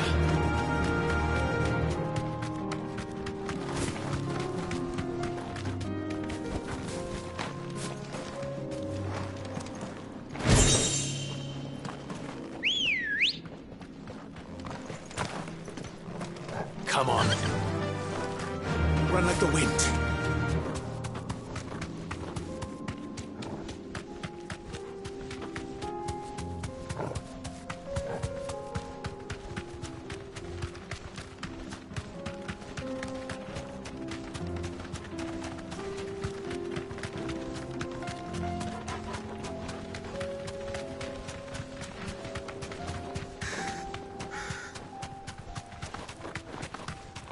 We're nearly there. Have you been to Tabor before? There are a few places I haven't. Welcome, travelers. We don't get many visitors here in Tabor.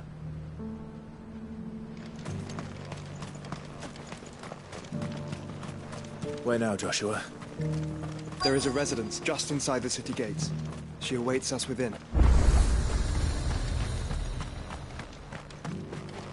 What brings you to our humble village, young man? If it's our artisans you're here to see, then please. But do try not to interrupt their work.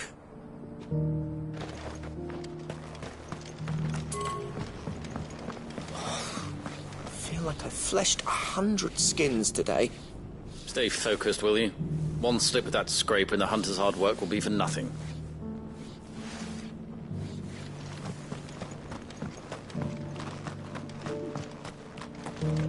Yes, the finish is exquisite. These will make us rich. Rich, I tell you. Forgive me, traveler, but no matter how deep your pockets might be, we only sell to trusted patrons. I do hope you've not had a wasted journey.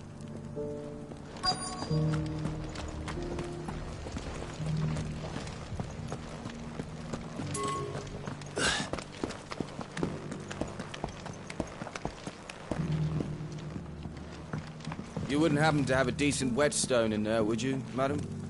I'm sure I can find you something. All of these stones have a good bit of diamond dust in them. That'll see your sword sharp, all right?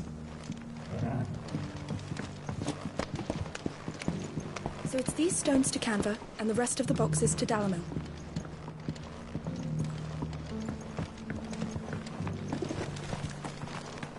Why won't the sky go back to how it was? I don't like it. Nor do I, dearie. In all my long years, I've never seen such a thing.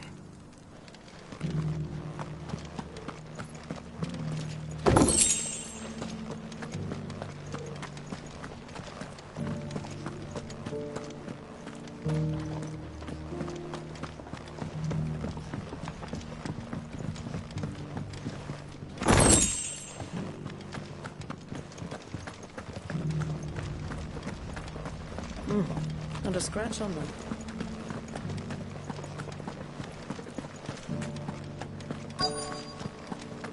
Thank you for the deer leg, mister. Mummy made a pottage from it. Sounds delicious. Perhaps she'll invite me round to try it next time.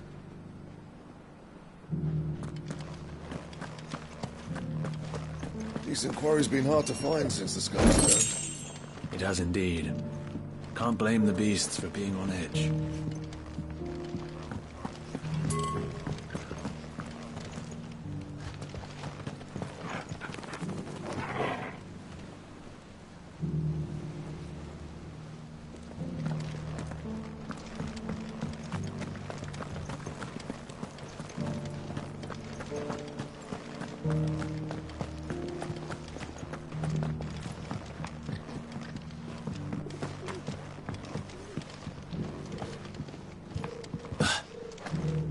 How are those new boots treating you?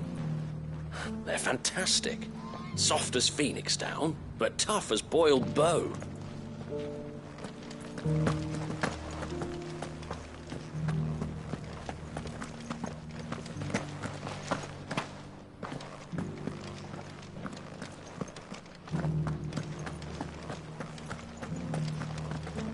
Why won't the sky go back to how it was?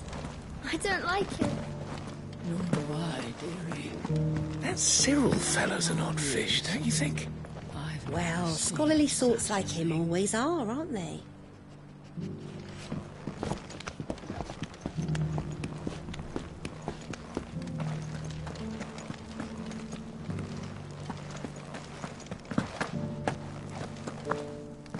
Beneath the flood, yes. And not a stone's throw away. Oh dear. I hope it doesn't spread.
My Lord Marquis, it is an honor. I am Yotei, Knight of the Undying, charged with the protection of His Grace Joshua Rosfield, Keeper of the Flame of the Phoenix. Of course. It all makes sense now. Would you care to elaborate? The Undying are loyal servants to the ducal throne. Or more specifically, to its heir. They have served our family for generations, albeit from the shadows. Since their inception, they have been tasked with the preservation and enactment of the rites of ancestral communion. After the events at Phoenix Gate, it was the Undying who delivered me to safety. And since the day I left Rosaria, Yotei has been my constant companion and protector. Without her sword, I would not have survived my journey across the realm. Rise, Lady Yotei.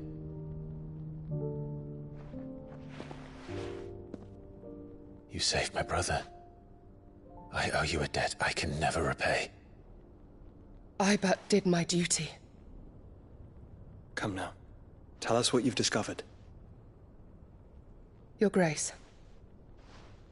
It is as you feared. The vessel we spied off the coast of the Crystalline Dominion on the night of her fall. It was the Einherjar. Beyond any doubt. The Black Galleon.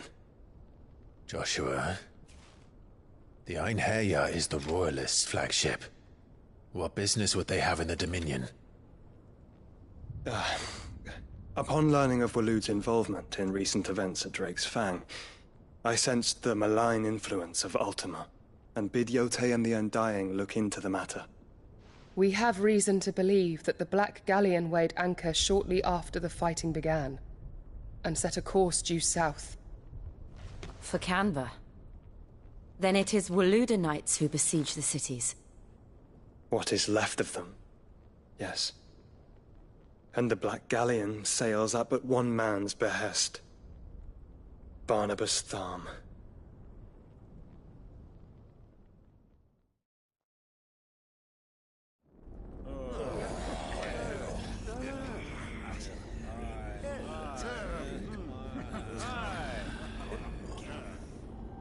But are we truly safe here in the Agora? The city guard have been paid, if that's what you're implying. All the more reason for them to run. Well, you are free to leave, Lord Minister.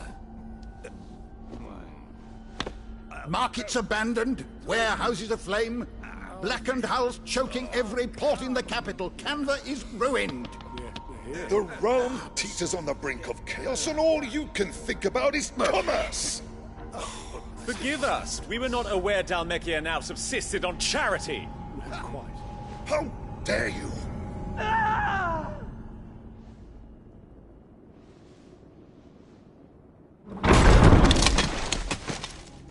Distinguished members of the Council, you must forgive His Majesty this intrusion. What is the meaning of this? A trifle crowded, but I fear it will have to serve, my liege. Very well. My colleagues, do you not see? The King!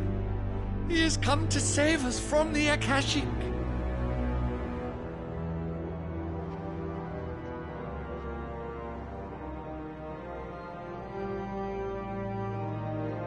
He is a gift from the heavens, divine intervention, our very salvation. And of course, if it is compensation he requires, we would be most willing to negotiate a fair price for services rendered. Fools! Your ignorance unbecomes you. Your Majesty, correct me if I'm wrong, but I would swear that the fiends washing the cobbles of Canva with the blood of her citizens wear the colors of Waloed. Ha! So you do not deny it. Guards, fetter them, and see our guests to the dungeons!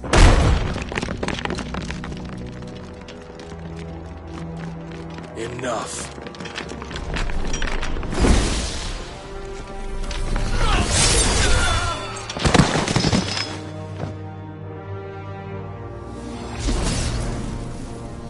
Pathetic creatures.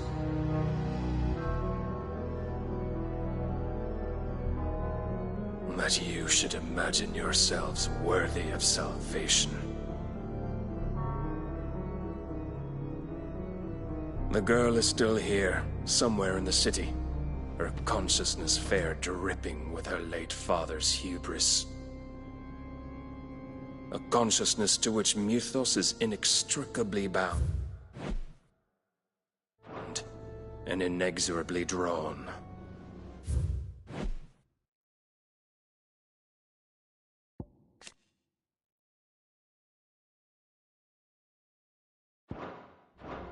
See that he is made welcome. Yes, Your Majesty. Come, Mythos.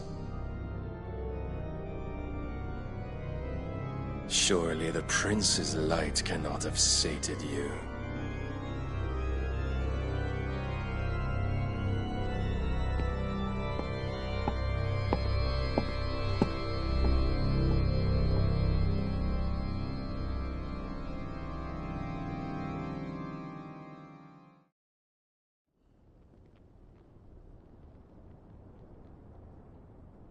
So then, how long has Waloed been under Ultima's control? How long indeed? Based on what we know of Barnabas's actions, I would guess some few years, mayhap more. But to what end? What does Ultima want? The tapestry. Show them.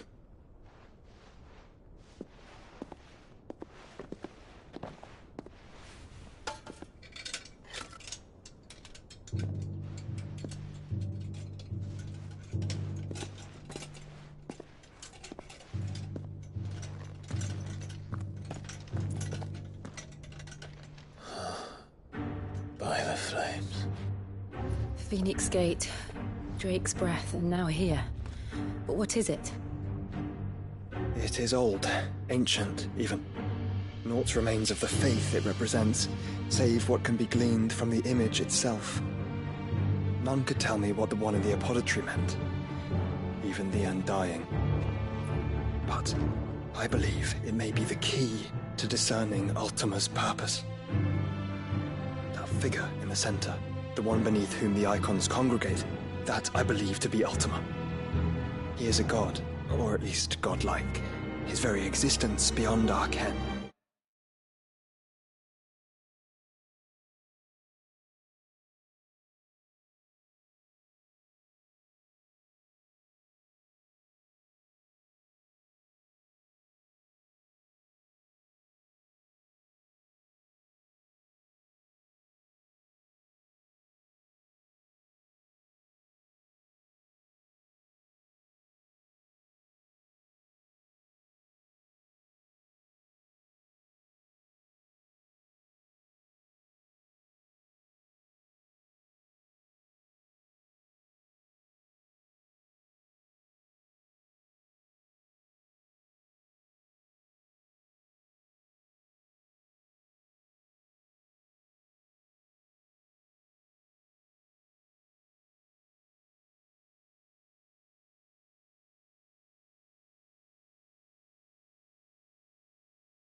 Icons, and by extension their dominants, are meant to be his subjects, and while some, like Barnabas, have accepted this role, others have rejected it. Like you, Clive, which is rather inconvenient, as it appears he needs you most of all. And gods don't like to be disobeyed. No, I don't suppose they do. Clive, may I tell Yote of the lake? By all means. Yote, I will be accompanying my brother to the Free Cities. Whilst we are afield, I would have you watch over those Clive has made his wards. Omielos delan tuisag ilith. Though well concealed, the hideaway lacks trained fighters to defend its occupants should they be discovered. But it is my duty to...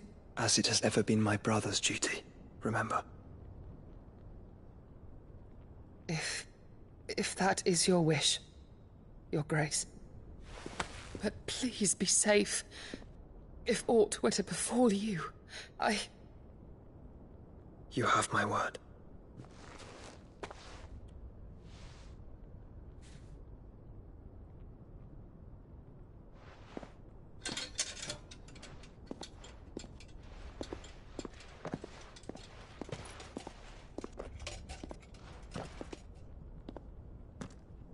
Farewell, my lord, my lady.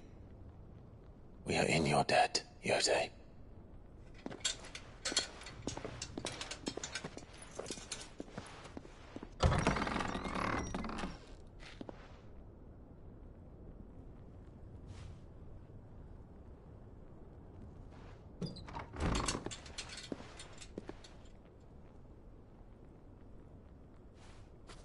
Let's find our friends.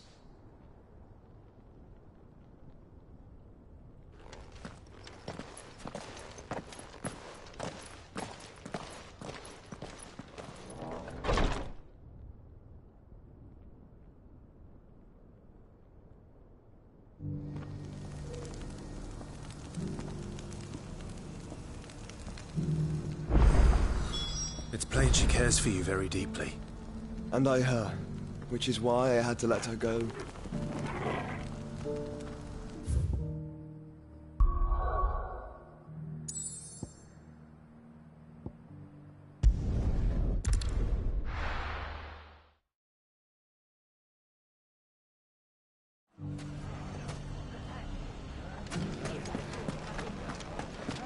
The bandits may be no more, but look what they've left us with.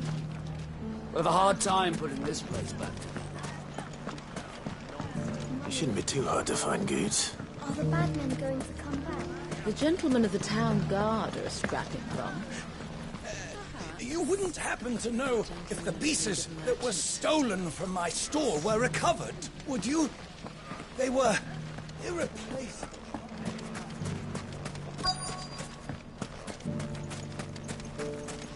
Could be I know something more. What's it worth to you? Clive, listen! I found someone who says he's heard the rumours about Nan. Have you? Go on. Tell him what you told me. All right. It's like I said. A wizened old crone by the name of Karen's been selling steel to whoever will pay her price, be they knight or knave. Says the more swords and spears she puts in people's hands, the more war they'll wage. And the more war being waged, the more call for swords and spears. And who will they all turn to keep them in steel?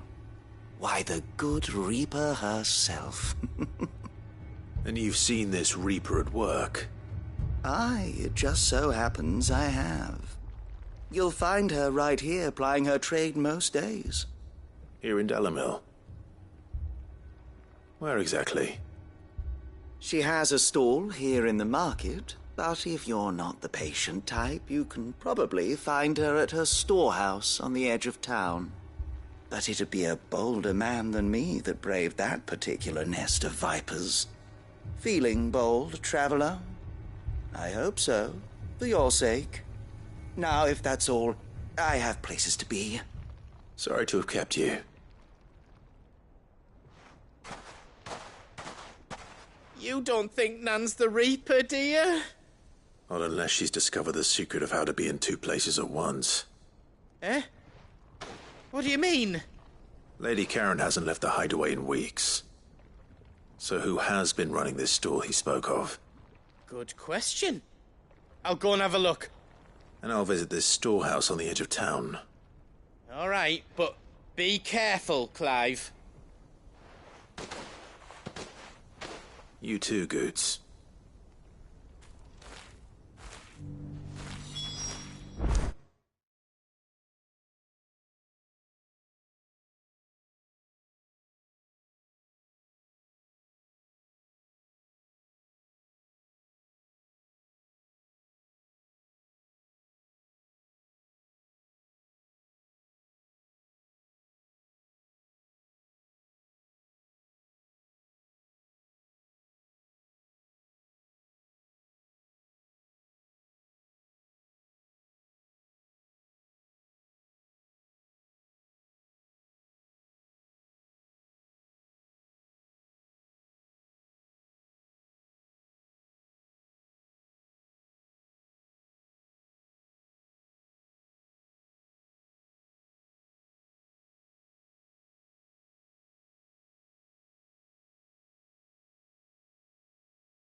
Finest cells. If only everyone here didn't have to look so glowery. Fuck! How the hell did they... The gentlemen of the town guard are a strapping bunch. Mummy, are the bad men What a going to come mess. back? Dalimil's saved, and with our steel. Can I interest you in a new sword? My comrades and I...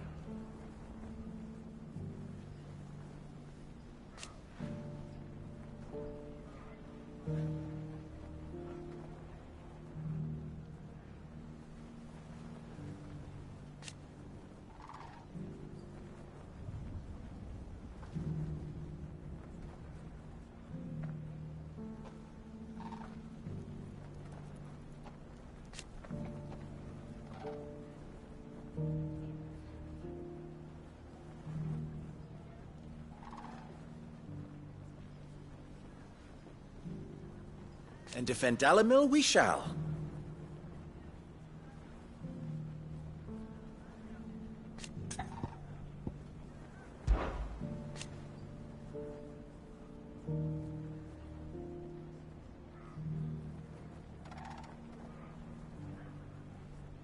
I always knew.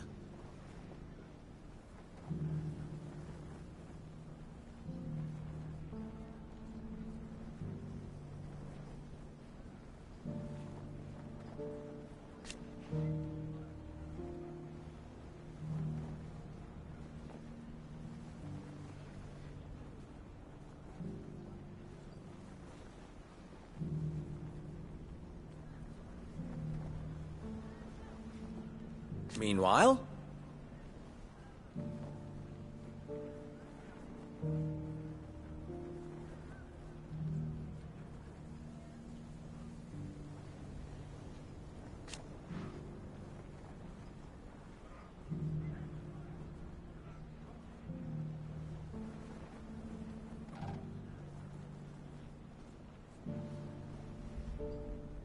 proof, if any more were needed.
But something tells me...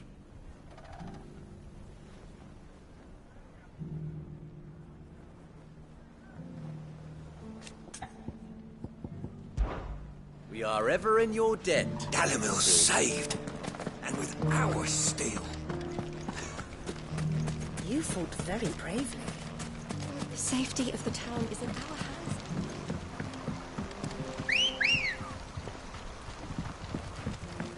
Good girl. Faster!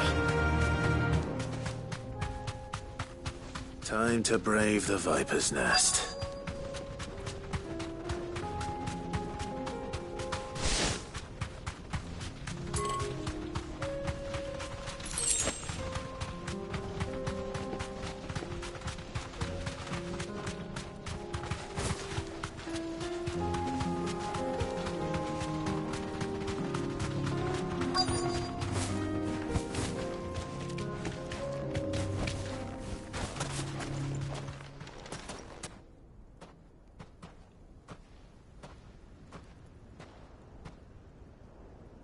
Just you, is it? Thought I might have laid it on a bit thick. It was a fairly unconvincing tale. So, what now? That's up to you. Die a slow death, or a quick one. Boys, he's all yours.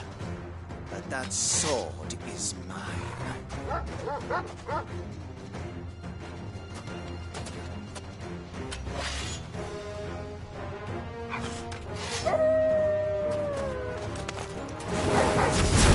Now we could pretend this didn't happen.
Oh, you've done it now.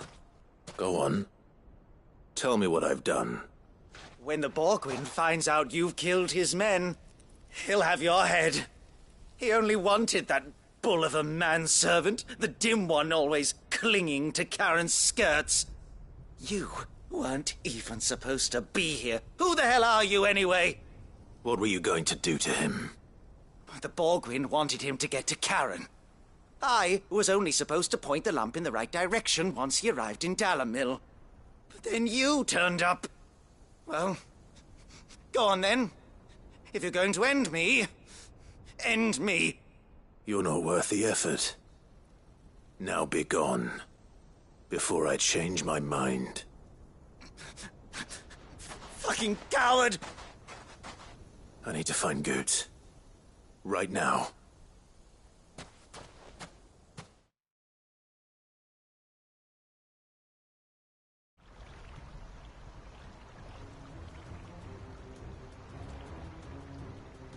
Get your filthy paws off me, you naughty-pated lout! Stop calling me names! And stop spreading them horrible lies about Nan! Well, that will be easy enough. For they are not lies. Every last word is true. And she must pay for her crimes in blood. Blood?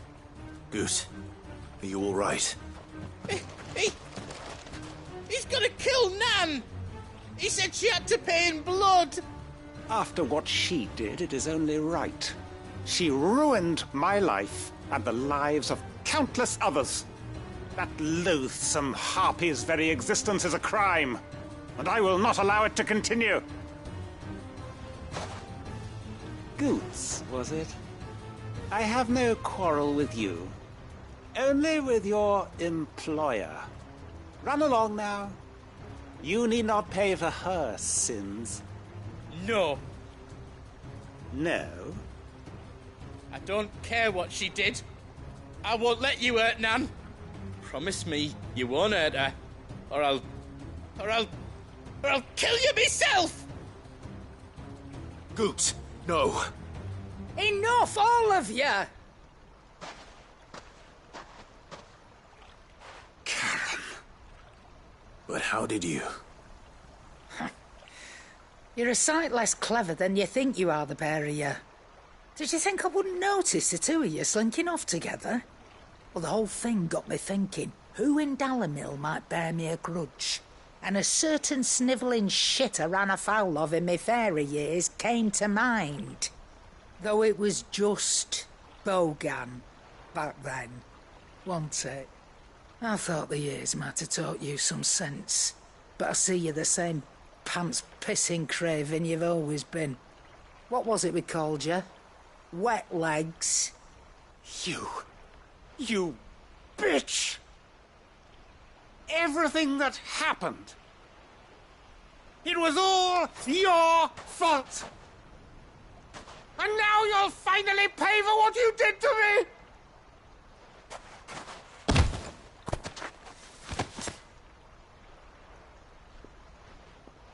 Goots, you... If you want a piece of Nan, you'll have to go through me. Fuck! You great galoot. Out of the way, I can handle this myself. So, wet legs, you remember what you told me when we last met? An eye for an eye. Wise words, Sam. Wise words. And now, it's time to collect.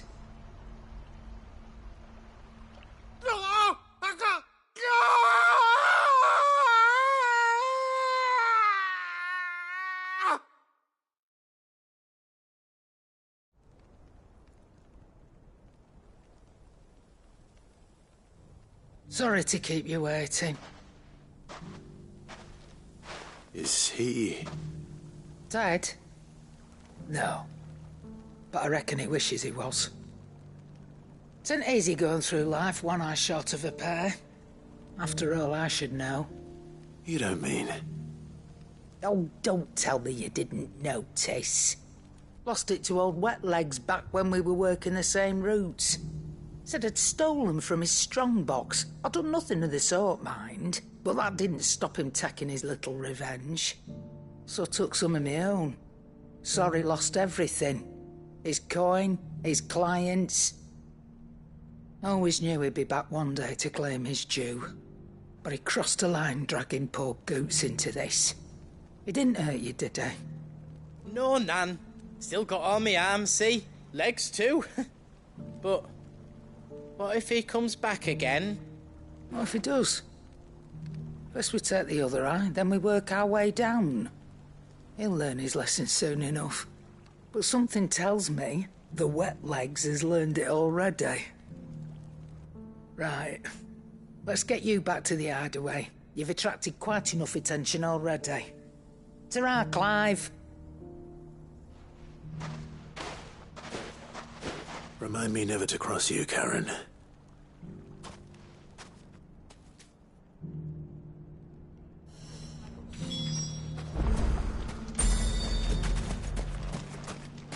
If you ever do that again, I'll whip you to within an inch of your life.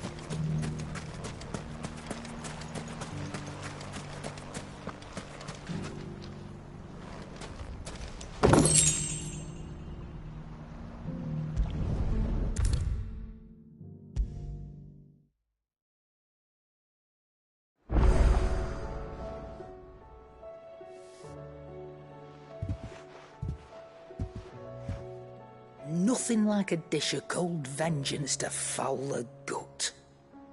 I'm sorry, Nan. I didn't mean to make things worse. I just thought I had to protect you. Like you've protected me. Aye, well, someone had to. Your parents certainly didn't give a whit for your well-being. Reckon the both of us would be worse off if I'd not taken you on. You've always been me right eye, Goots. And I'd have you stay that way. So don't you dare go looking for trouble again. Oh, well, I will. If you ever need help, I'll do it again and again, and you can't stop me. Why, you big lump. Fine. Play the hero if it makes you happy. Thanks, Nan. I won't let you down. There's nothing he wouldn't do for you. That's as maybe. But if he's ever to make his own way in life, he'll need to start looking out for himself as well. Till then, he'll need people to watch his back, just like you did in Dalamil. Don't think I didn't appreciate that. Of course. His family. Stop it. You make me one good eye, mister. I don't go thinking that'll do you any favours. A potion today'll cost you the same as it did yesterday.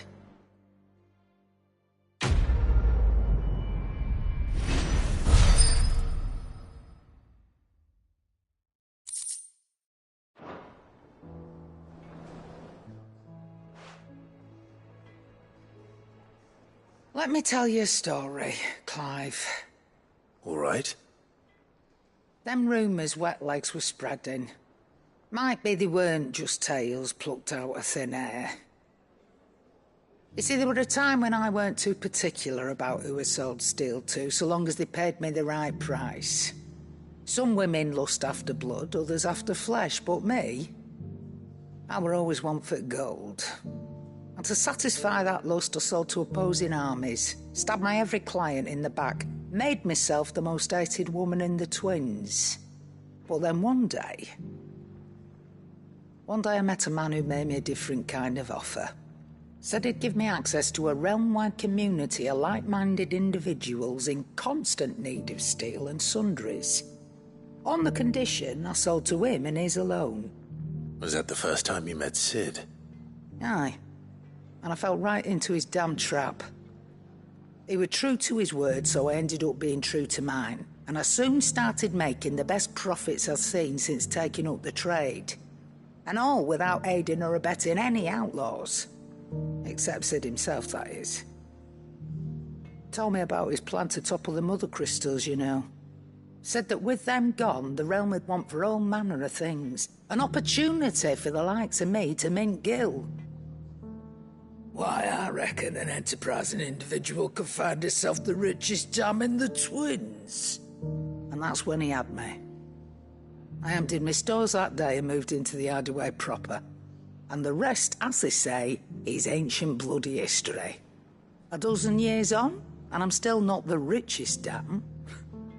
Not for lack of trying, mind. But I can say that I have never been happier.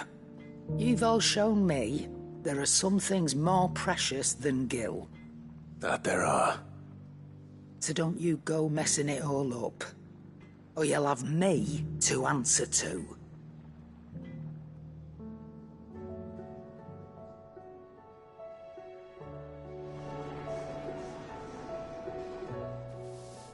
Clive.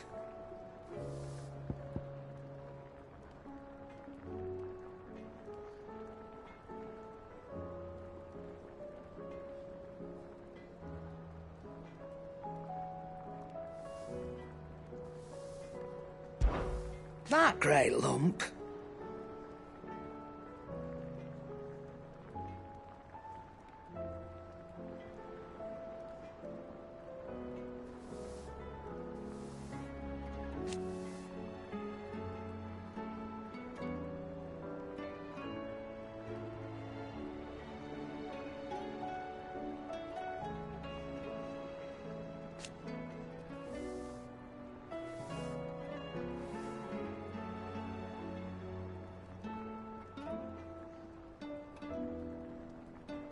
No.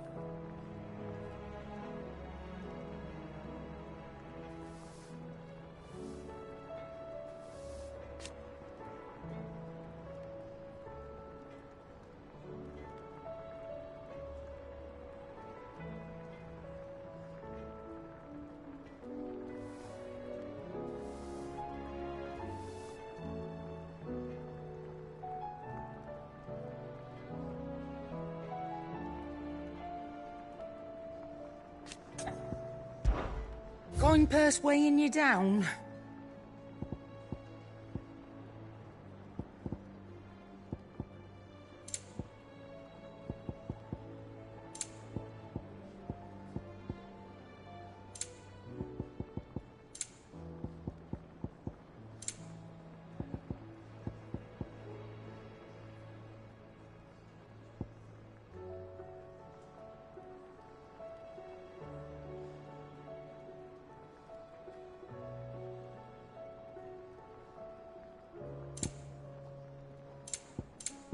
Come again. Or don't. I'm not much bothered either way.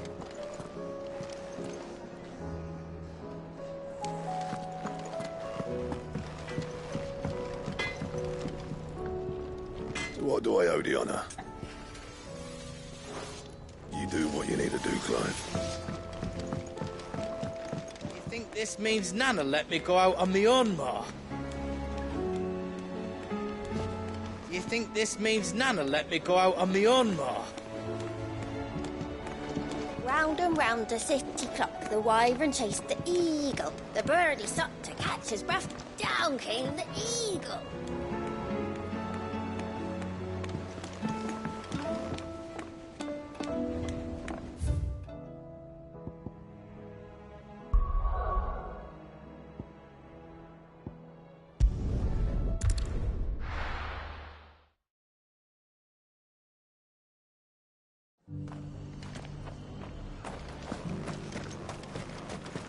Wonderful creatures, chocobos are. They're fast, strong, loyal, and best of all, they won't balk if you point them into the belly of a flood. Thick skins, these birds have. Thicker than most, at least. Now, leave them in a flood too long and they'll turn, sure as eggs is eggs.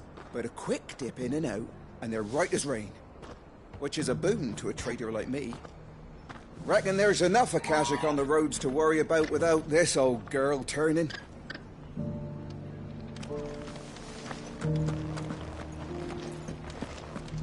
Inn's full. Don't bother.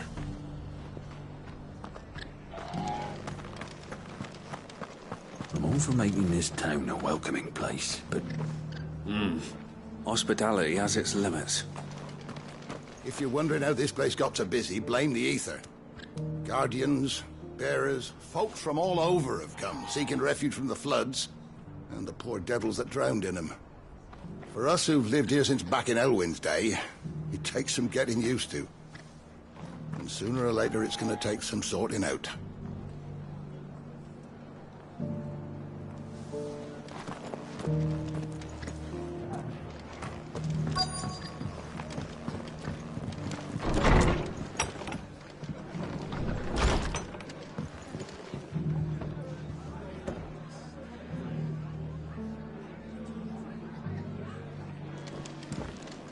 Martha's got a big heart. It's a pity there's so many who are happy to take advantage of it.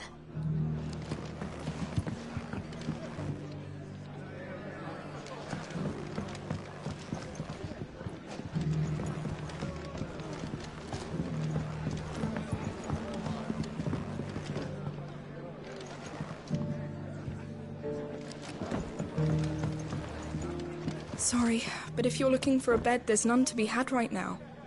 We're already sharing our cots with masterless bearers and those who fled the floods, and more seem to wash up at our door every day. The Empress is no more. Never trust an owl bearing good news, I say. But if it is true, we might finally have a chance to get our country back.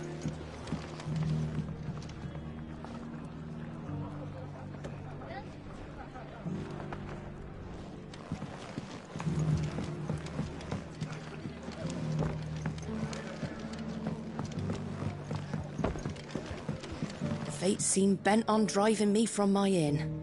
But if they want me out, they're gonna have to try harder.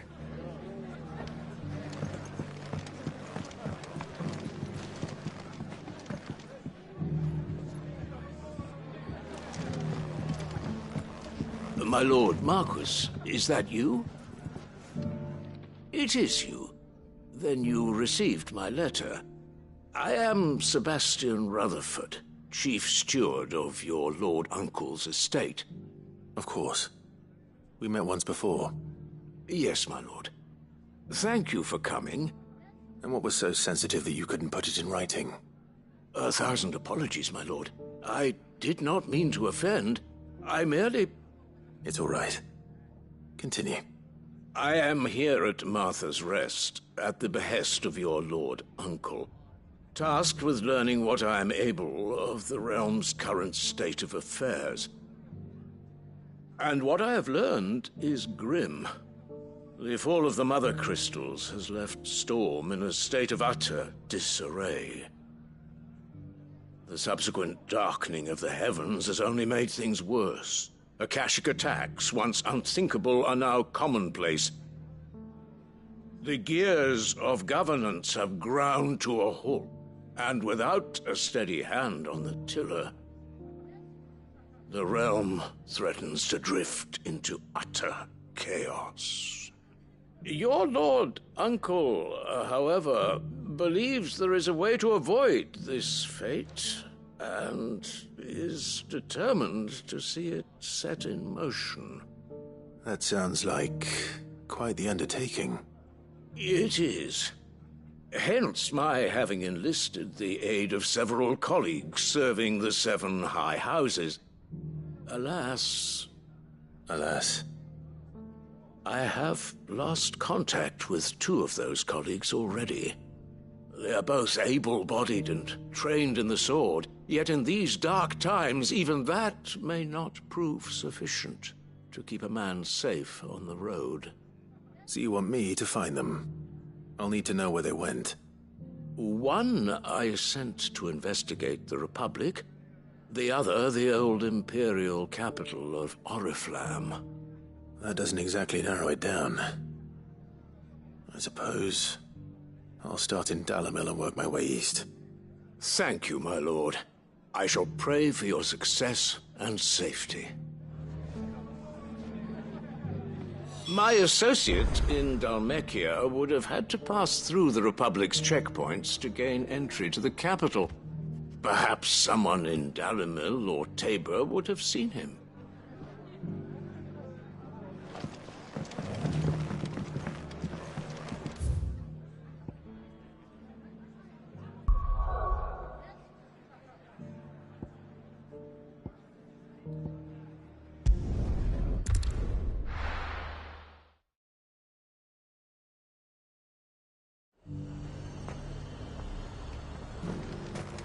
Nothing like a little unrest.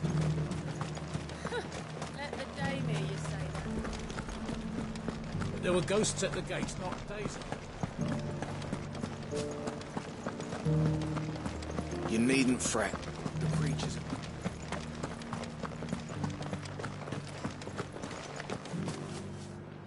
The legionaries lay limp and lorn, both heads and swords hung low. But at her touch they did rise up to meet their blue-eyed foe.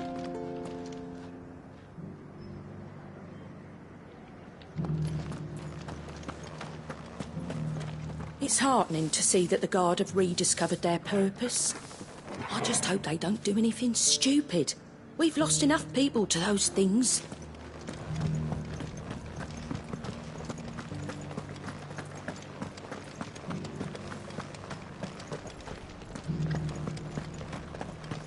We had a herald from the Dominion. Said Twinside's fallen and the Emperor's dead.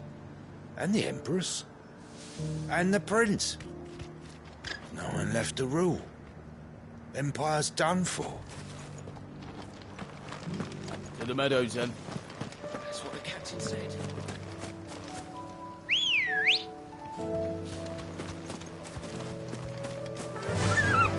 Yeah!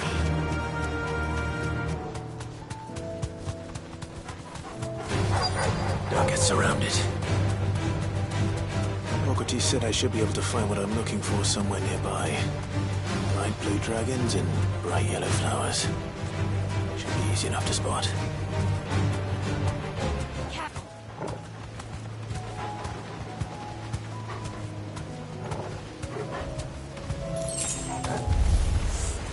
This must be our wyvern. All right. Let's get this over with.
That's the wyvern's liver. Now I just need to find the herbs. Bright yellow with a heady scent.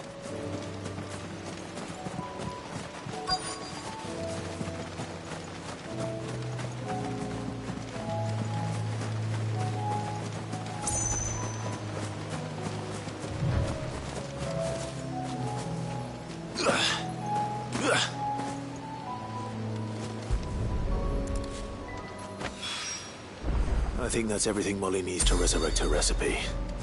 Better head back.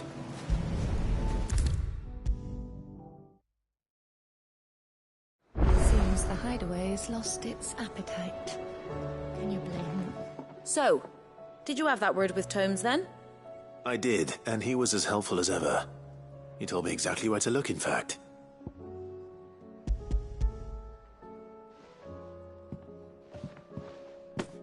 And what precisely will I be cooking up? Or is it better not to know? Blueback wyvern liver. And, a herb known as Saint's Bonnet. Ah, wyvern livers, was it? Well, at least it weren't actual worms, I suppose. Now then, you stay right where you are. I've got some cooking to do. Let's hope these grand old chefs of yore knew what they were on about.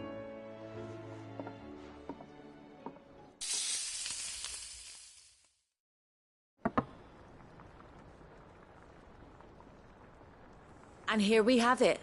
Fried mortress of skyworm. Ivan's offered to make sure it's fit for consumption. Well, I say offered. He as good as begged. And rightly so. Is there any higher honour than partaking in a slice of culinary history?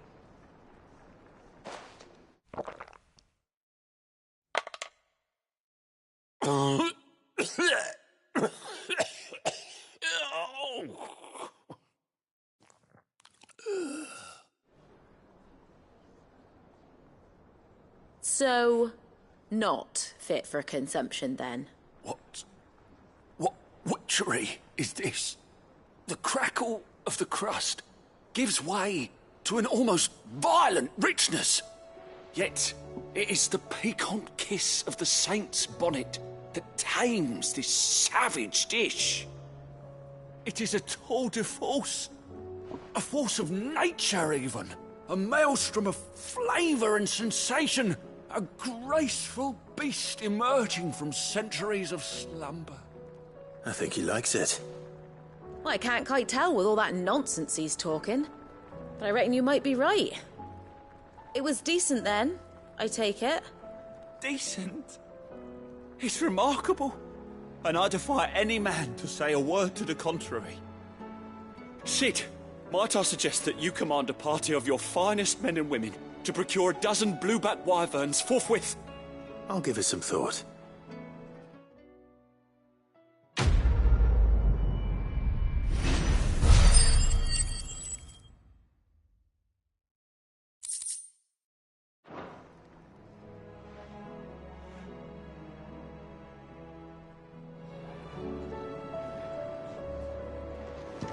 That book may be a veritable treasure trove, but the recipes are hardly what I'd call honest fare.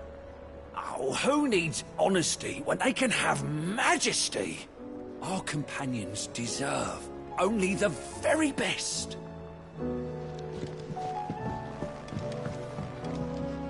Welcome back, Sid. Don't be a stranger, Sid.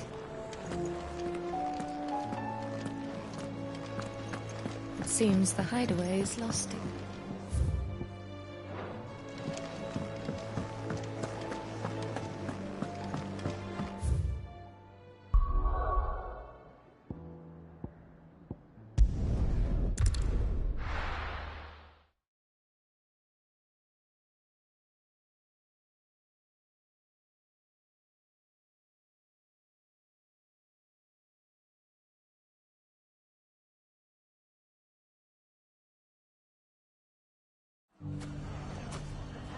It's not going to be easy finding one man in an entire republic. Let's hope someone here's seen something. Mummy, are the bad men going to come back? The gentlemen of the town guard are strapping guns. Perhaps.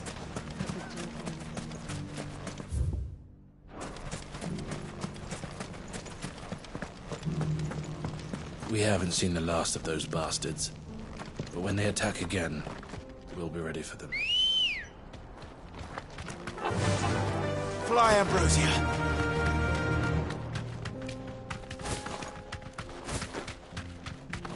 Someone's got himself in trouble.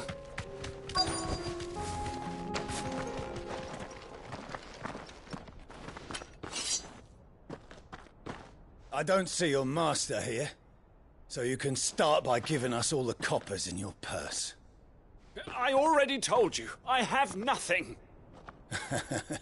Then maybe we'll take that pretty outfit and the steel you're wearing. Please! These men are trying to rob me! I'll deal with this. Thank you. You that one's master, then?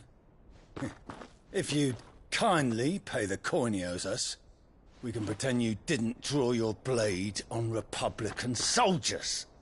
Or you can go back to your garrison and I won't report you to your captain. Oh, you're more than welcome to. He hasn't had many visitors since we slit his throat.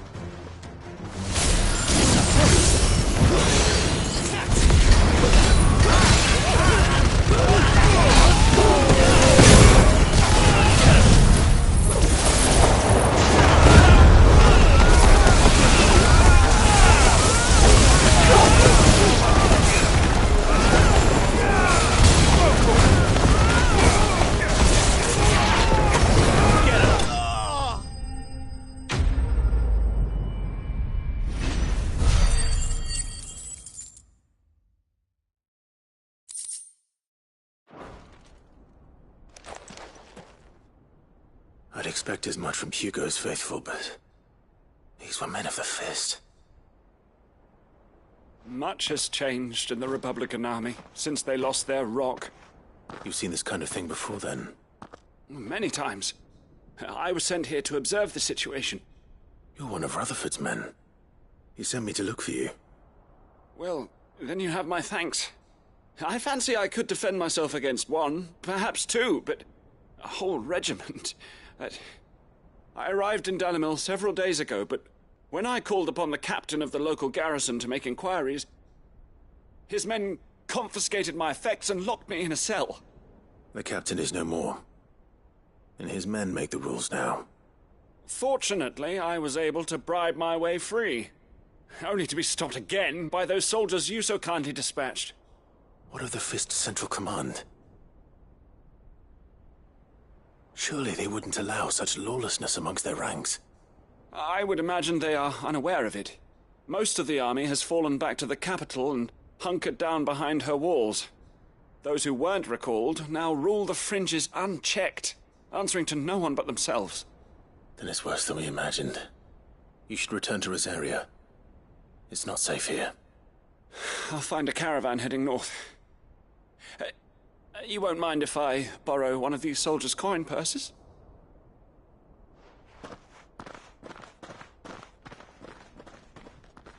Not at all. Now, to find this second associate of Rutherford's. If he was bound for Oriflamme, I'll start at Northreach and see if I can pick up his trail.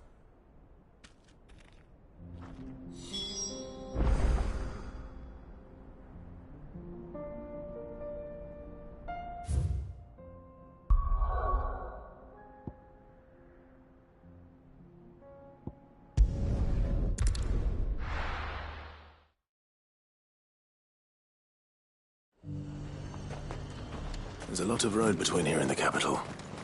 Rutherford's man could be anywhere.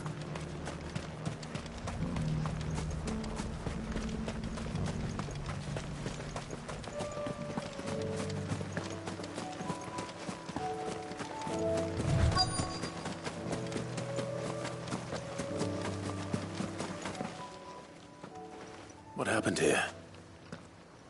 If you're with the others, they've already relieved me of my belongings. I'm not. I'm looking for someone who was sent here by a man named Rutherford. And then you found him. I'm Alistair Rockford, attendant to the Lady Ariane of House Wellesley. Of the 7 high houses of Rosaria. It's been a long time since last I saw my great-aunt. Is she well? My Lord Marquis? Yes. Yes, she is. The Lady Dowager has granted me leave to assist your Uncle Stuart.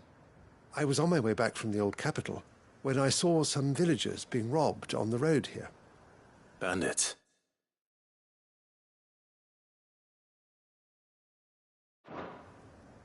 They looked more like field hands, but it didn't matter in the end. I did what I could to help the victims, but all it earned me was a pommel to the temple. Which way did they go? South, toward the gate. All right. I'll take care of them. Founder knows I've met enough of their kind. You head back to Northreach, visit the Vale, tell them I sent you. Thank you. I shall. Founder be your shield. It was only a short while ago that I was assaulted. If you hurry south, you may find those who did this.